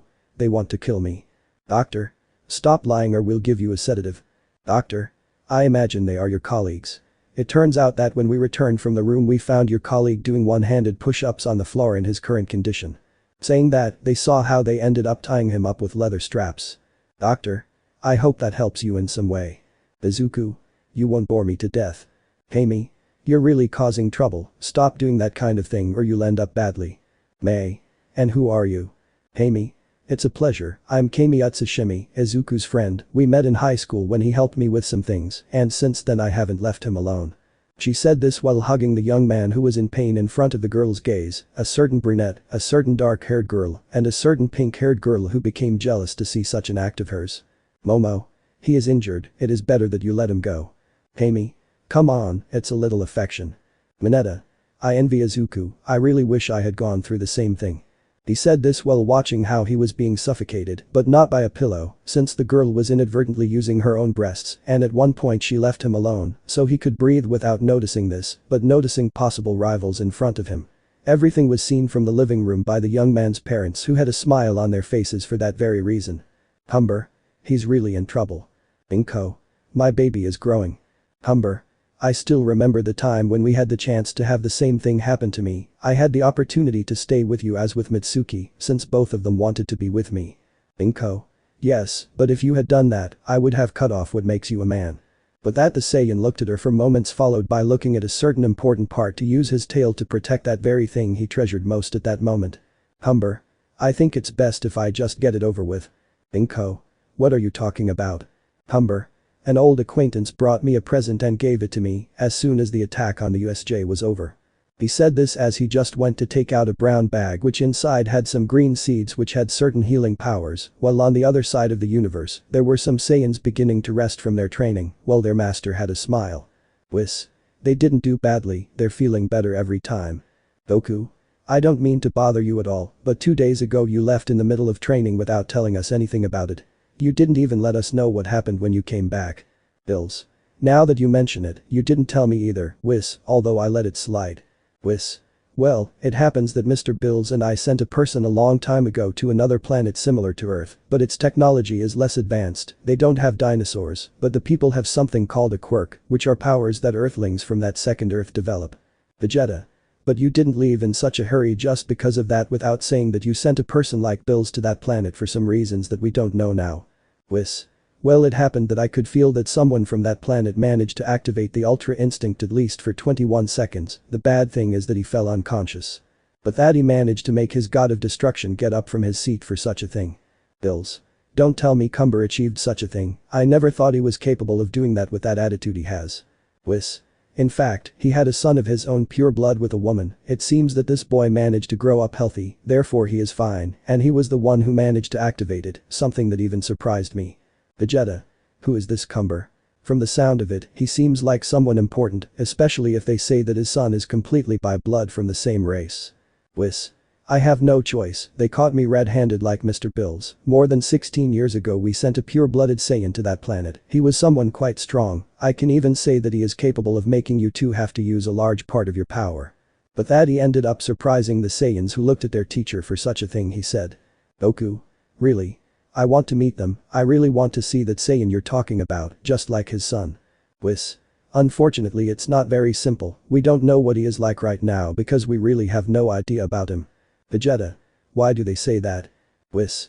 Well, it turns out he's an old school Saiyan, that makes it clear how that Saiyan can become, especially if he starts fighting, and how his way of acting can be, I don't know if more Saiyans can make him get better or worse, especially because he has an exclusive nickname among Saiyans, and it is the Evil Super Saiyan.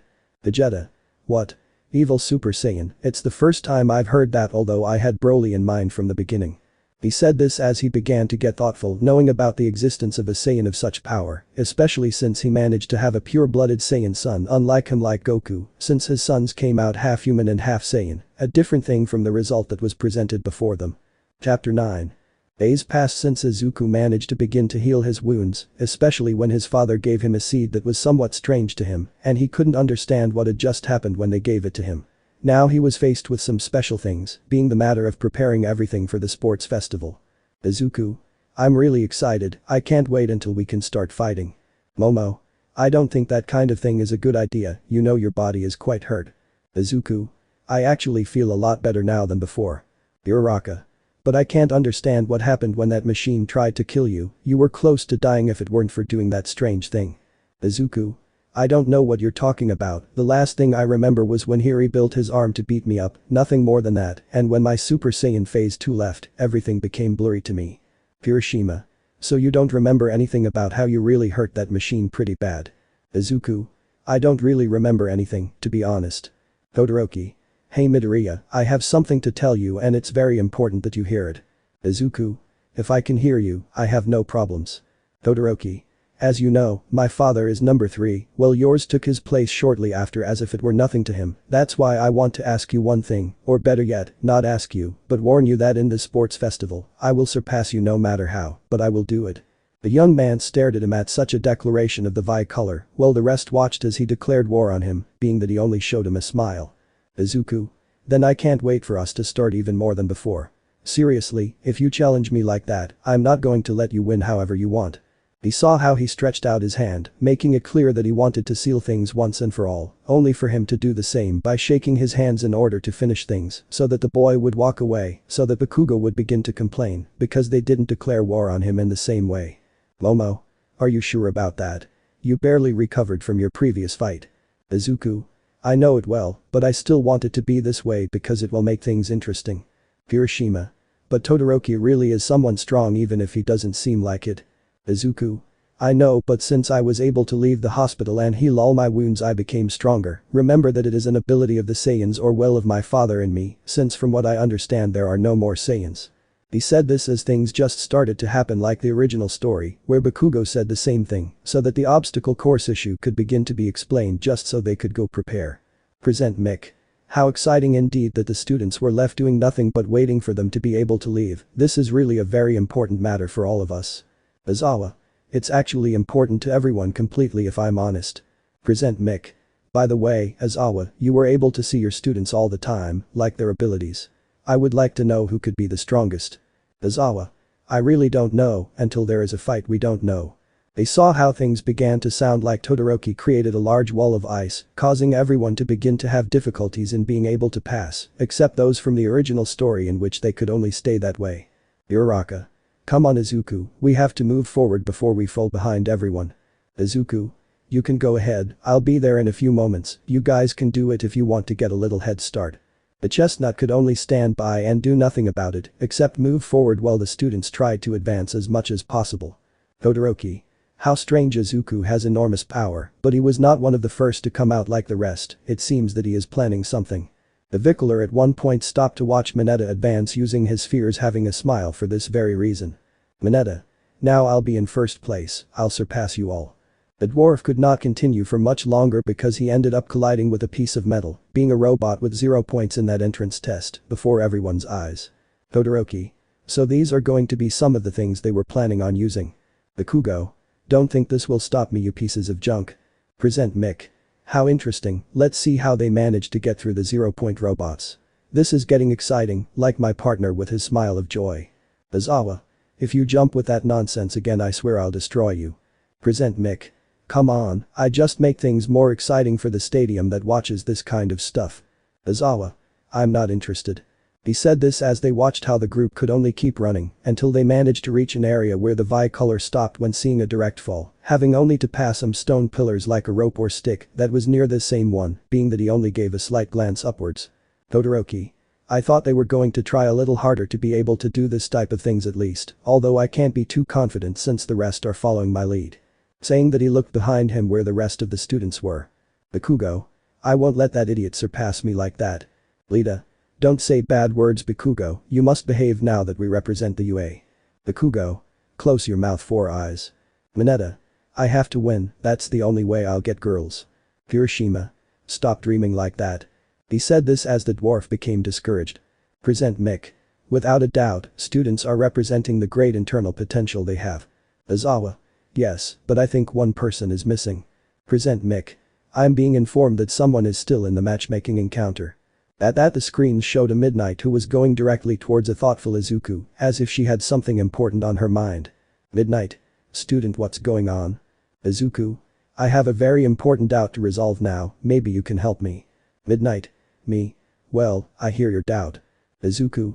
What does my hair say, as it is or blonde? People had doubts about why the boy asked that question, well the woman just looked at him trying to believe that he didn't ask her that, but she only managed to give one answer. Midnight. Well, blonde, I tried to do it. Izuku. Thanks, you helped me a lot, now I ask you to go away. But that the woman walked away as from one second to the next, the young man began to demonstrate the Super Saiyan, only to have a smile and get into the starting position, in what had barely begun, only managed to raise a cloud of dust, causing some to cover themselves, making them notice how he left the marks of his feet on the floor, while on the screens, a golden flash was shown that ended up passing between the robots, going through all of them that got in his way so that he could pass through the second obstacle, making some students fly like a dwarf who was about to stand on top of a jet black girl. On the other hand, there were 2 people fighting each other without knowing the true chaos that was approaching them. Bakugo. Damn, I won't let you beat me in this fight, I saw the color of shit. Todoroki. You really have anger issues, at this rate we'll end up dead. Bakugo. I have no anger issues, damn it, I'll beat you no matter how. Todoroki. You really are a problem. They stopped when they heard continuous explosions to watch as they continued to explode while something approached them until they noticed a blonde man who had a smile, as if it were nothing in front of everyone's eyes. Bakugo. How the buck does he do that? Todoroki. I don't know, but it's better if we stay away instead of letting him beat us. The ash-haired boy only managed to nod his head for them to start running, but it was of little use against the power of a Super Saiyan who passed by, although because of that Bakugo put his arms back starting to use his explosives, while Todoroki began to use his ice picking up more speed, leaving the three in first place. Even when they had to go through the final finish line, everyone saw how Izuku was the first to finish the race, followed by Todoroki and third, leaving that ash-haired boy. Present Mick. Wow, what a mess, I never thought I'd see something like that. The last student to leave finished his degree first. Aizawa.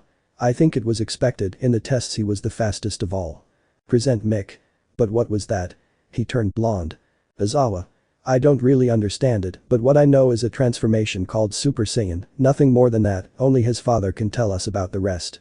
The rest began to arrive, while the young Saiyan was watched by some people from above. Since I don't feel like doing this part, let's say that the second part of the sports festival was somewhat similar to the original story, being that everyone was given a break while Izuku was left alone eating large amounts of food. Momo. I really didn't expect you to be able to give such things in the midst of all that, you are literally someone with a lot of power. Izuku. Well, let's say that in truth we Saiyans are the ones who keep many surprises. Uraraka. And those transformations you have in 1 and 2 are the only ones. Izuku. I honestly don't know, my father told me there are more transformations, but he never told me all of them. Kirishima. I really don't understand what your limits are, to be honest. Izuku. Nothing like that, Saiyans have no limits, we don't run from a battle, we don't do anything like that really. Man. It's true, Saiyans have no limits. He said it while a hand began to touch Izuku's tail in a certain way, causing him to start getting nervous by that simple touch being noticed by Uraraka, Momo, Mei and Kami, who was walking around the place. The young man turned around almost immediately only to see 3 people, a man with jet black hair pointing upwards, another who was unruly and the third who had it down, but a little spiky seeming calm. Izuku. Not for nothing but I would like to ask you not to touch my tail. Man.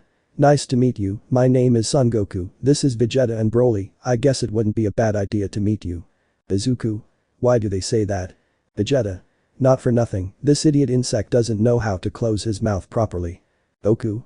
Come on Vegeta, don't be like that, you know very well that we can talk to him. Vegeta. Damn insect, don't think too much of yourself because of that, sooner or later I'm going to make you suffer. Izuku. Not for nothing but I can't understand what's happening, I wish I could keep talking, but I'm eating. Broly. Okay, you can continue, but we need to give you a message that you will deliver to your father. Vegeta. Tell him our names and that sooner or later we will test his son's power to know his level among other things. He said this as he began to leave the place in front of the boy who had doubts about how they behaved, almost as if it were nothing to them. Mei. That was strange. Izuku. Possibly, but maybe my father knows something about them. I really don't know, but it's better to keep eating. I can give the old man a message later that they were looking for him or something like that. He said this as he could only continue eating, staying in his own business, while the rest only did the same when they saw such a thing as the way his partner acted. Chapter 10. Once the break passed they simply decided to move on to the fights where the tournament began to take place, where the same students from the original story in the same order were about to begin their battles, in which they only went to prepare, the first fight being that of Izuku against Shinso, being the two on the fighting platform. Midnight. You can start right now. Shinso. Wow, this fight is really going to be a pain, don't you think? Izuku. I really don't know, to be honest, I like fighting. In the stands everyone was watching this, even though unlike in the original story they were all together. Kendo. The idiot fell into the trap. Momo. What are you talking about? Kendo. Shinso's quirk: whenever he hears the voice of the person he wants to control, then he will simply fall under his mental control to give him the orders he wants. Saying that, some looked at how the young man stood still, worrying everyone about such a fact, while Shinso had a smile in his mind, seeing all the dark space of the young man's mind, while he just maintained his victory, or so he thought. Izuku. So your quirk is mind control. Shinso. How is it possible that you are able to speak? Izuku. It's actually taking me a little longer than I expected to keep my sanity, it seems like you're really good at this. Shinso. Then I couldn't control you, I don't understand. Izuku. That's true, I had mental training a long time ago, it did work to a certain extent, so this type of opponent really is a problem for you. Shinso. So you bring that up, in the end just like my body my quirk is useless. Izuku. Why do you say that?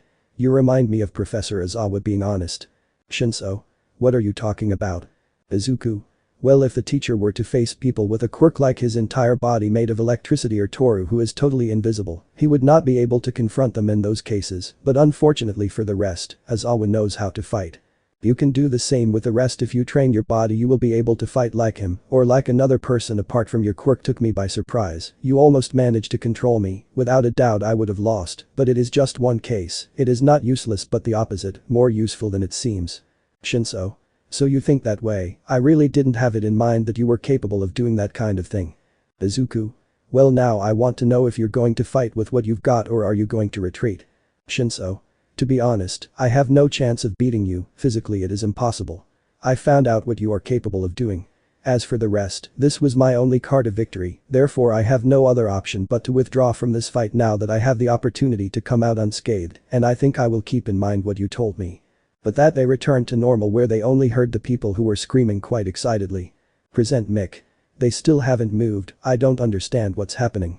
They saw how Shinso began to turn around to start leaving, surprising everyone who noticed how he ended up leaving the platform, making Izuku the winner for such a thing, so that he would do the same. Hendo. What did he do? I can't understand how he was able to make Shinso leave, even though he ended up receiving his quirk full force. Satsuna. He's definitely someone very interesting in this. Uraraka. I think they didn't expect anything from him, expecting the unexpected always results in more than one surprise. Class B watched this event as it was happening, and in the hallway they managed to see Zero who had a smile on his face. Zero. Lucky you didn't even have to fight. Izuku. It's an obvious result, never take so much confidence when fighting against a Saiyan. He said this as he walked past only for the fights to continue in the same way until Momo's where the brunette ended up losing against Tokoyami, who was simply sat in the hallways until she noticed her partner. Momo. I think you expected more from me than losing like that. Izuku. To be honest, not really, or well, a little, but I noticed how you felt during the fight. You don't know how to fight, that's why you had no idea how to face Dark Shadow, but you should cheer up. Momo. I don't understand. Izuku. In short, if you manage to find a way to beat your enemy, you just have to do it. For example, if you had created something that generated a large amount of light, Dark Shadow would undoubtedly have been nothing against Tokoyami, that would have given you the opportunity to beat him. Momo. Really? Izuku. If it all depends on the person you face, now let's just go to the stands, the other fight should be about to happen. Momo. Then I'd like to fight you sometime. Izuku. Whenever you want, even now if you want to start you just have to keep in mind that I can defeat you even from behind. The brunette had a smile as she went towards the young man who didn't even want to move, since the girl remembered how he reacted to a small touch on his tail, so he went on to grab it forcefully with one hand, causing him to fall to the floor because of that. Momo. I think I won. He said it with a smile at the young man, while on the other hand, there were only certain Saiyans away from the city at one point looking at each other. Cumber. What the hell are you doing on this planet? Vegeta. Without a doubt the Saiyan is old school like us or even more. Cumber. They didn't answer my question. Goku.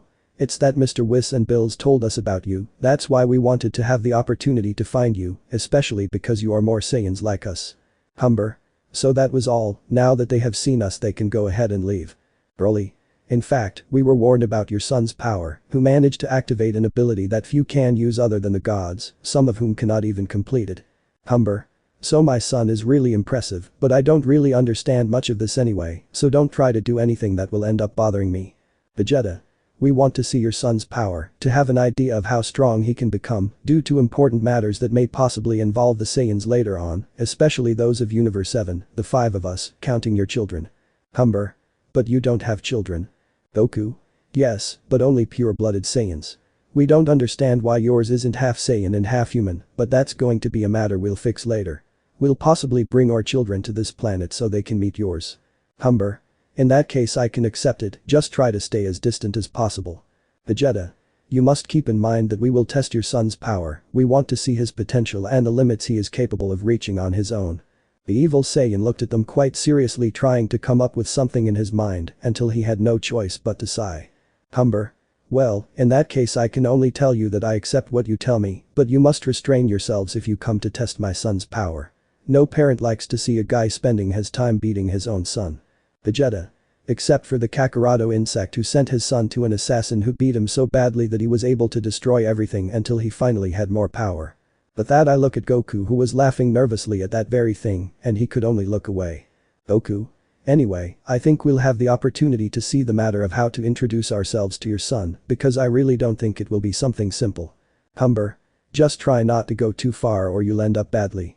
I'm telling you this for your own good because even with all your power you won't be able to confront me. Broly. We will take it into account, you just have to be able to trust those of your race for the moment, we are not like the Saiyans of the past. He said this as they began to fly away before Cumber's eyes as some watched the sports festival, some watched Uraraka's humiliating defeat against Bakugo, causing some to want to intervene in the fight for such a thing, where they just watched how everything was done. Sato. What's wrong with her? She's making her suffer. Okoyami. We should do something about it. Kendo. This is really bad. Izuku. No one will move a muscle if it is to intervene in this fight. Jiru. What are you saying? Should we do something about this? Or do you really have no feelings for this fight? Izuku.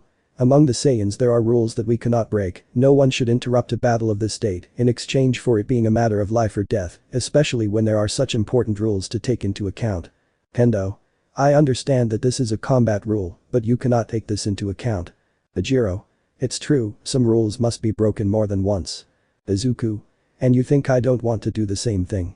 Get into this fight so he knows how to mess with someone much bigger, it's something I want to do for a long time. Some began to notice how little by little he began to show his wide aura surrounding his body, while he only appeared serious in front of everyone's gaze. Momo. He really gets angry about this kind of thing. They watched as he finally got up and started walking. Sato. Where are you going? Izuku. The next fight is mine against Todoroki. At the beginning I had planned to win the tournament to make others want to do the same, but now I just want to teach Bakugo a lesson on how he should treat people. It seems that his mother's blows failed to put him in his place, but let's see if my blows manage to do it. They watched as he walked away, although that almost murderous presence that he let out of his body, which everyone felt, was beginning to be afraid, even the idiot Monoma kept his mouth shut at all times. Kaminari. He's definitely very angry. Hiroshima. I think that at the end of all this nothing good will happen. Momo.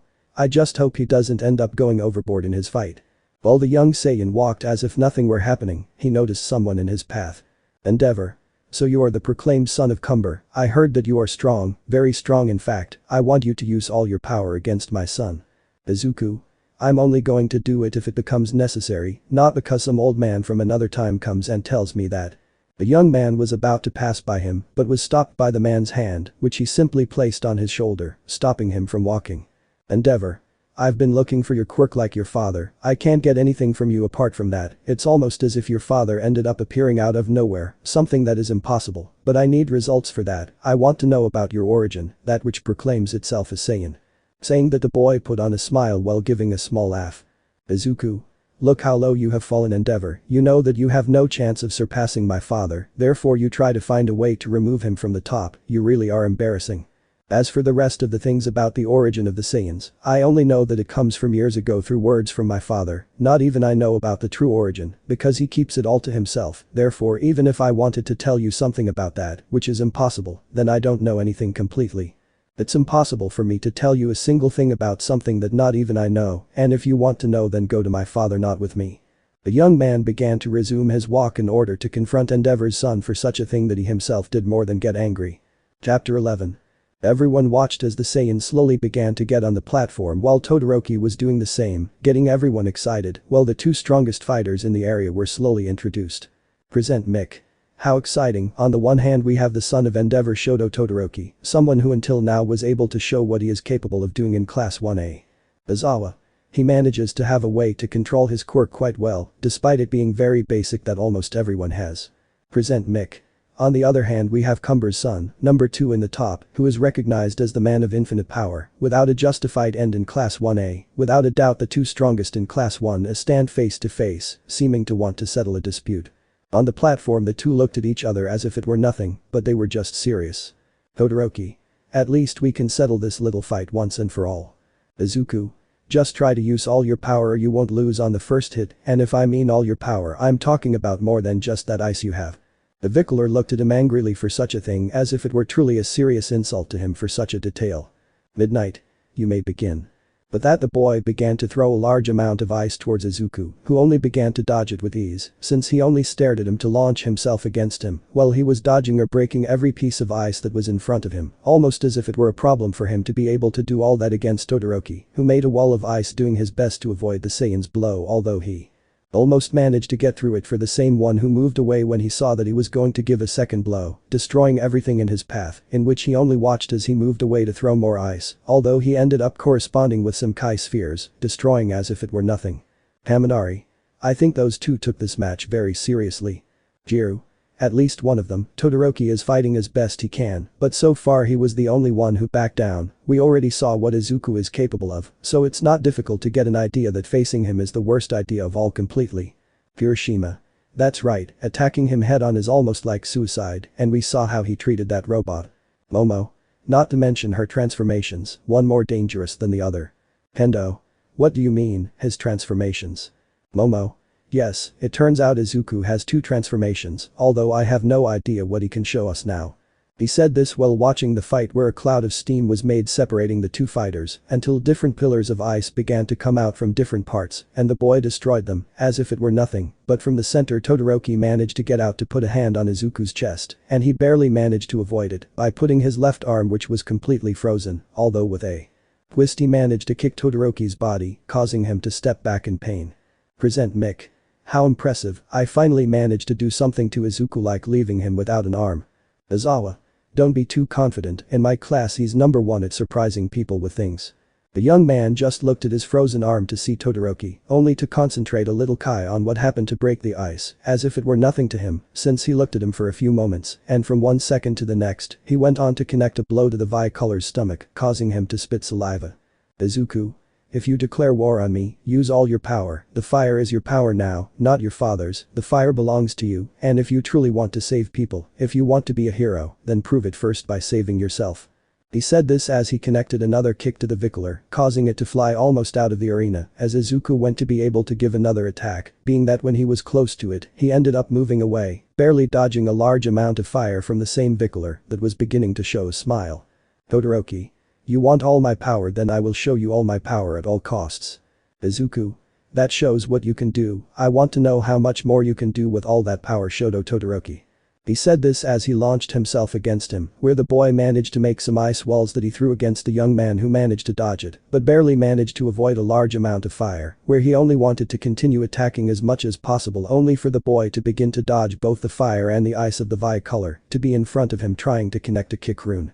But the Vicolor managed to avoid with his ice so that he would only move away while at the same time he launched a large amount of ice, doing his best to be able to damage the Saiyan, who only managed to dodge it with difficulty, earning some scratches from his ice and slight burns from the fire, only for him to throw some Kai spheres, doing his best to hit him. Present Mick.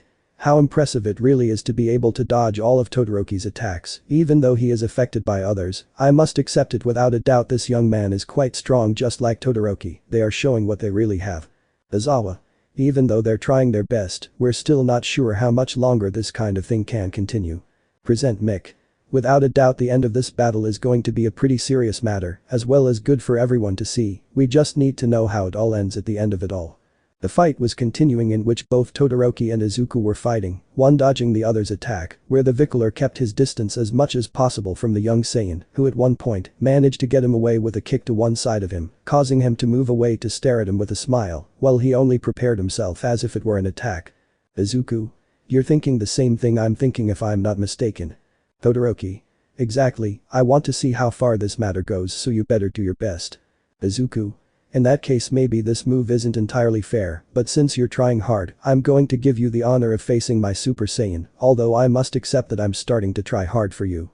He said this as he began to transform before everyone's eyes, knowing that the end of the battle was approaching, all while the boy only began to bring out his ice like fire everywhere, giving off cold and hot winds, making it clear that he intended to end the battle as soon as possible, and the teachers noticed this, especially when the Saiyan began to raise his hand to stretch it out. Midnight. This is bad, we must stop this fight as soon as possible if we don't want there to be any injuries. Cements. This kind of thing is bad, I guess intervening is not going to be bad at all. At that point they began to see how they began to intervene, but neither of them thought about backing down, as Todoroki began to launch his attacks as Izuku began to do the same. Izuku. Big bang. But that is Kai's sphere went to collide with Todoroki's, being that they began to make large currents of wind, causing some to begin to fly away like midnight before such a clash of powers, in which only a cloud of smoke remained, leaving everyone thinking about what was the result of the battle, being that at one moment Todoroki noticed how something was approaching him, being a fist from Izuku that hit his stomach, causing him to end up falling unconscious, only for when the smoke went away from everywhere like dust, everyone saw surprised at how it was that Izuku was carrying on one of his shoulders an unconscious Todoroki over all the rubble of the walls, making clear the winner of the battle. Present Mick. What an impressive battle, the final result has finally been given, the winner is Izuku Midoriya from Class 1A.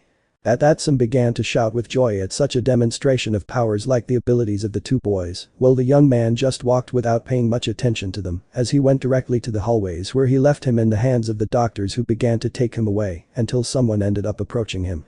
Endeavor. You did what I wanted, giving your all in this battle, so you could at least prove things to Todoroki. Izuku. I actually have a few things to tell you, first that I didn't give it my all, second I have one more transformation, and third you are the worst father in the world. He said this while raising his finger in fear to the man of fire, who only got angry at such an act by the young man, who walked away, as if it were nothing to him, who remained calm until he reached the stands where he sat with the rest of his companions. Kirishima. Not bad, I must admit that you are actually quite good at this.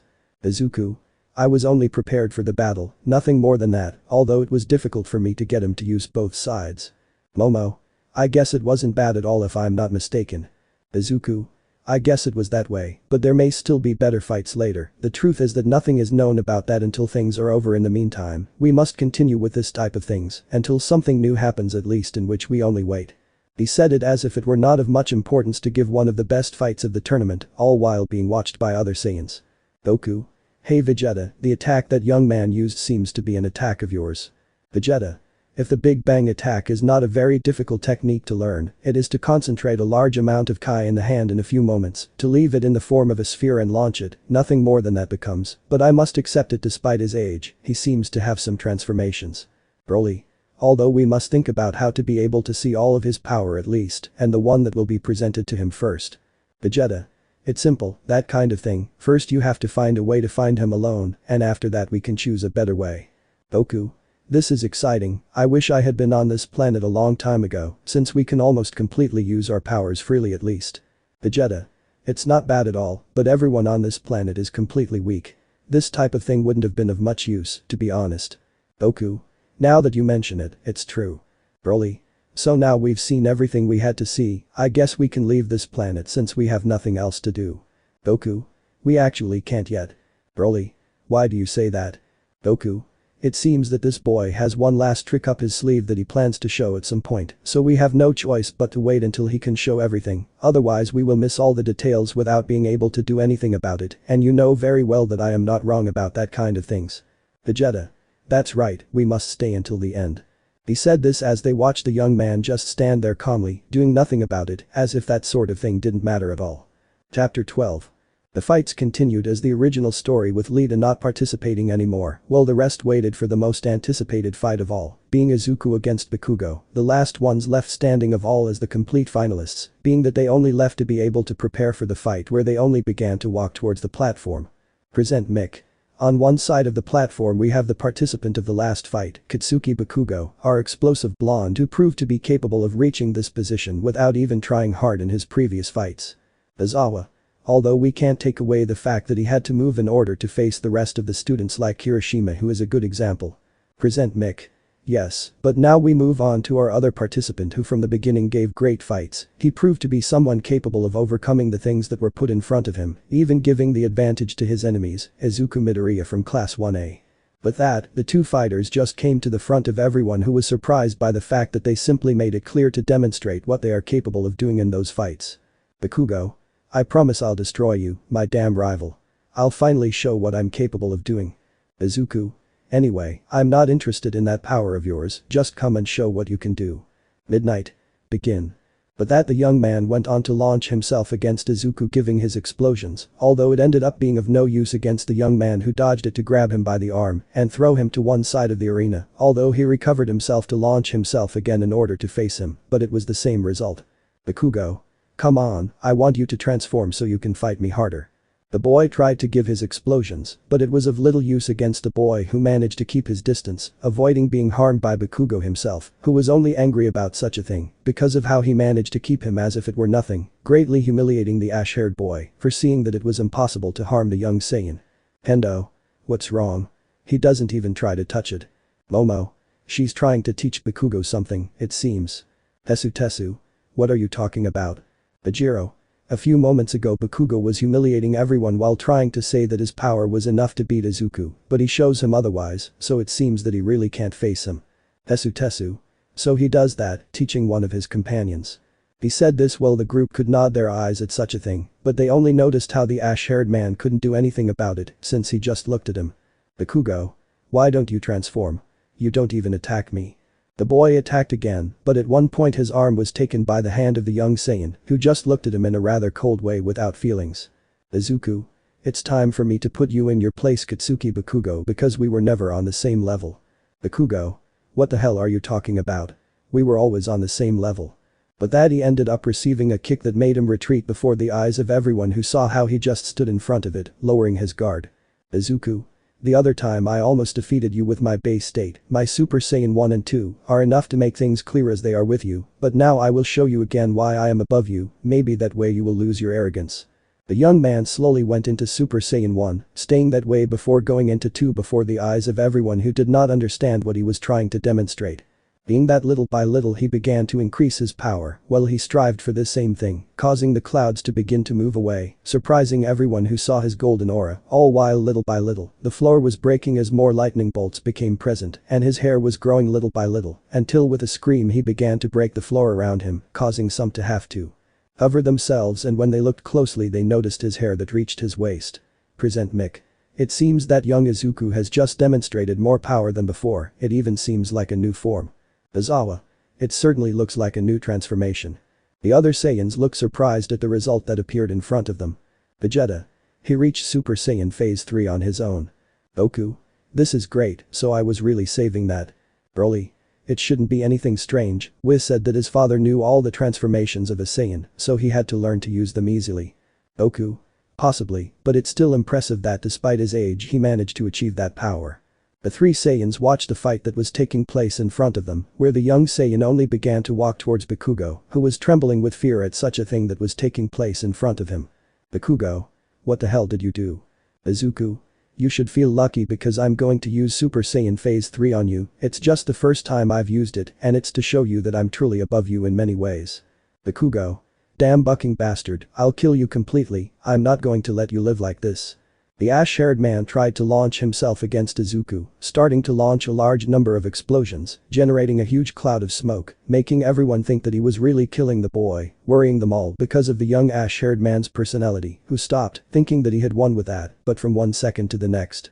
Everything went away in seconds before a current of wind created by an Izuku who was still walking in front of him as if it were nothing, only for him to stop in front of a Bakugo who was scared. Present Mick. This left me speechless, no matter how much I attacked him, it seems that young Izuku managed to maintain his composure, as if it were nothing to him. Izawa. It seems like he wanted to surprise us all a lot with this. Present Mick. We better add another victory to young Izuku's list, although it's interesting to know how this will end. They saw how he stayed with his gaze on Bakugo who was trying to do everything possible to look strong, but given what happened a few moments ago it was undoubtedly the opposite. Bakugo. Don't think you beat me with this, it's just a little more power. Izuku. I don't want to humiliate you anymore, but you leave me no more options, I will defeat you with a single finger from now on. Bakugo. Miserable wretch, don't think you can really do anything to me with just one finger, I'll kill you once and for all. Izuku. I dare you to try. The ash-haired man launched himself against him in order to beat him, but the young man from one second to the next put a single finger on Bakugo's chest, causing his back to feel as if it were a direct blow that knocked the air out of him so that he ended up leaving the platform, falling to the floor outside of it. Surprising everyone with how he managed to have a victory with a single finger in that transformation, where he left her returning to normal. Midnight. The winner is Izuku from Class 1A. But that, some just started to shout with happiness at seeing such a demonstration from the young man who only put on his old smile again as he just started to walk so he could rest a little despite all the fights he had. Broly. So he has great power despite everything it seems. Vegeta. I was thinking of facing him on my own and I think that's going to be the best thing. Then they heard a voice making them look somewhere else where they saw a special person. Whis. I think none of you are going to fight against that young man, he hasn't proven anything about it yet. Goku. But we want to fight him, he proved to be quite strong. Whis. I know, but I was able to find the perfect warrior to make him try hard, at least this should be enough for you, especially because you will be surprised by the person you brought me. Vegeta. At least I hope it's worth it if he really turns out to be someone that strong from your words. Whis. Right now he is on Bill's planet so we can go there to find the warrior I told you about. He said this as he took the 3 warriors away from the place in order to meet him, while the Saiyan just walked, even though he met the entire class. Hiroshima. You really are impressive, Izuku bro. Haminari. Seriously, I think more and more that your power really is infinite. Izuku.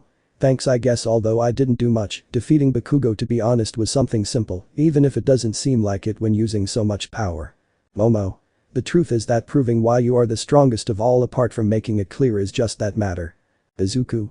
Well, if you let me, I have to fix things if you allow me, since they will probably call me later. Uraraka. Although you weren't too bad, I guess we can all get together later to celebrate the sports festival thing, even if it's just a little. Hamey. Not bad for my future husband. Izuku. What? Hamey. What? The two said that, confusing the Saiyan, while the girl hugged him from behind and got on top of the young man, and a certain dark-haired girl, brunette and pink-haired girl who were around there, only got jealous when they saw how that girl wanted to touch their Saiyan, and they knew very well that they had to act as soon as possible before something else happened. Momo. I think it's better that you go now, in the meantime we will have to talk alone about certain important things. She said this as the 3 of them took Kami, where they locked themselves in a room where the 4 of them only smiled at the thing that was happening at that moment. Kami. So they brought me in so we could talk a little. Uraraka. If it's just a little bit, nothing more than that, being able to talk to avoid anything that is bad. May. Bad things may happen, but we can fix it, we just have to have the chance to talk to each other, nothing more than that. The 4 of them smiled until they took out a gun, each pointing it at each other. Momo. Well, if we continue like this then only one will leave this room. Uraraka. You're wrong on certain details. May. That's right, that little monkey is going to be mine no matter how, so if I fall I won't let anyone leave this room. Hamey. I say exactly the same thing as them, so they better be careful with this kind of things. The girls were pointing at each other until they heard the door open a little to point at that part, being the director, who was only with some reports, but was frozen seeing that. Nezu. I was going to go through some things, but I think it's better to go later. In the meantime you can fix what you all were in. Saying that, he just went to close the door while the girls went back to their thing. Momo. Only one will come out alive. May. And none of you will be. Before the chaos began they saw how the roof was destroyed by an Izawa who entered in caterpillar form while aiming at each girl without any sense. Izawa. Move a single muscle and you all fall right now, each and every one of you falls based on pure and clean lead, so understand that, because no one touches a child that belongs to me. In the face of this, they only went on to target the mother caterpillar, which just remained the same.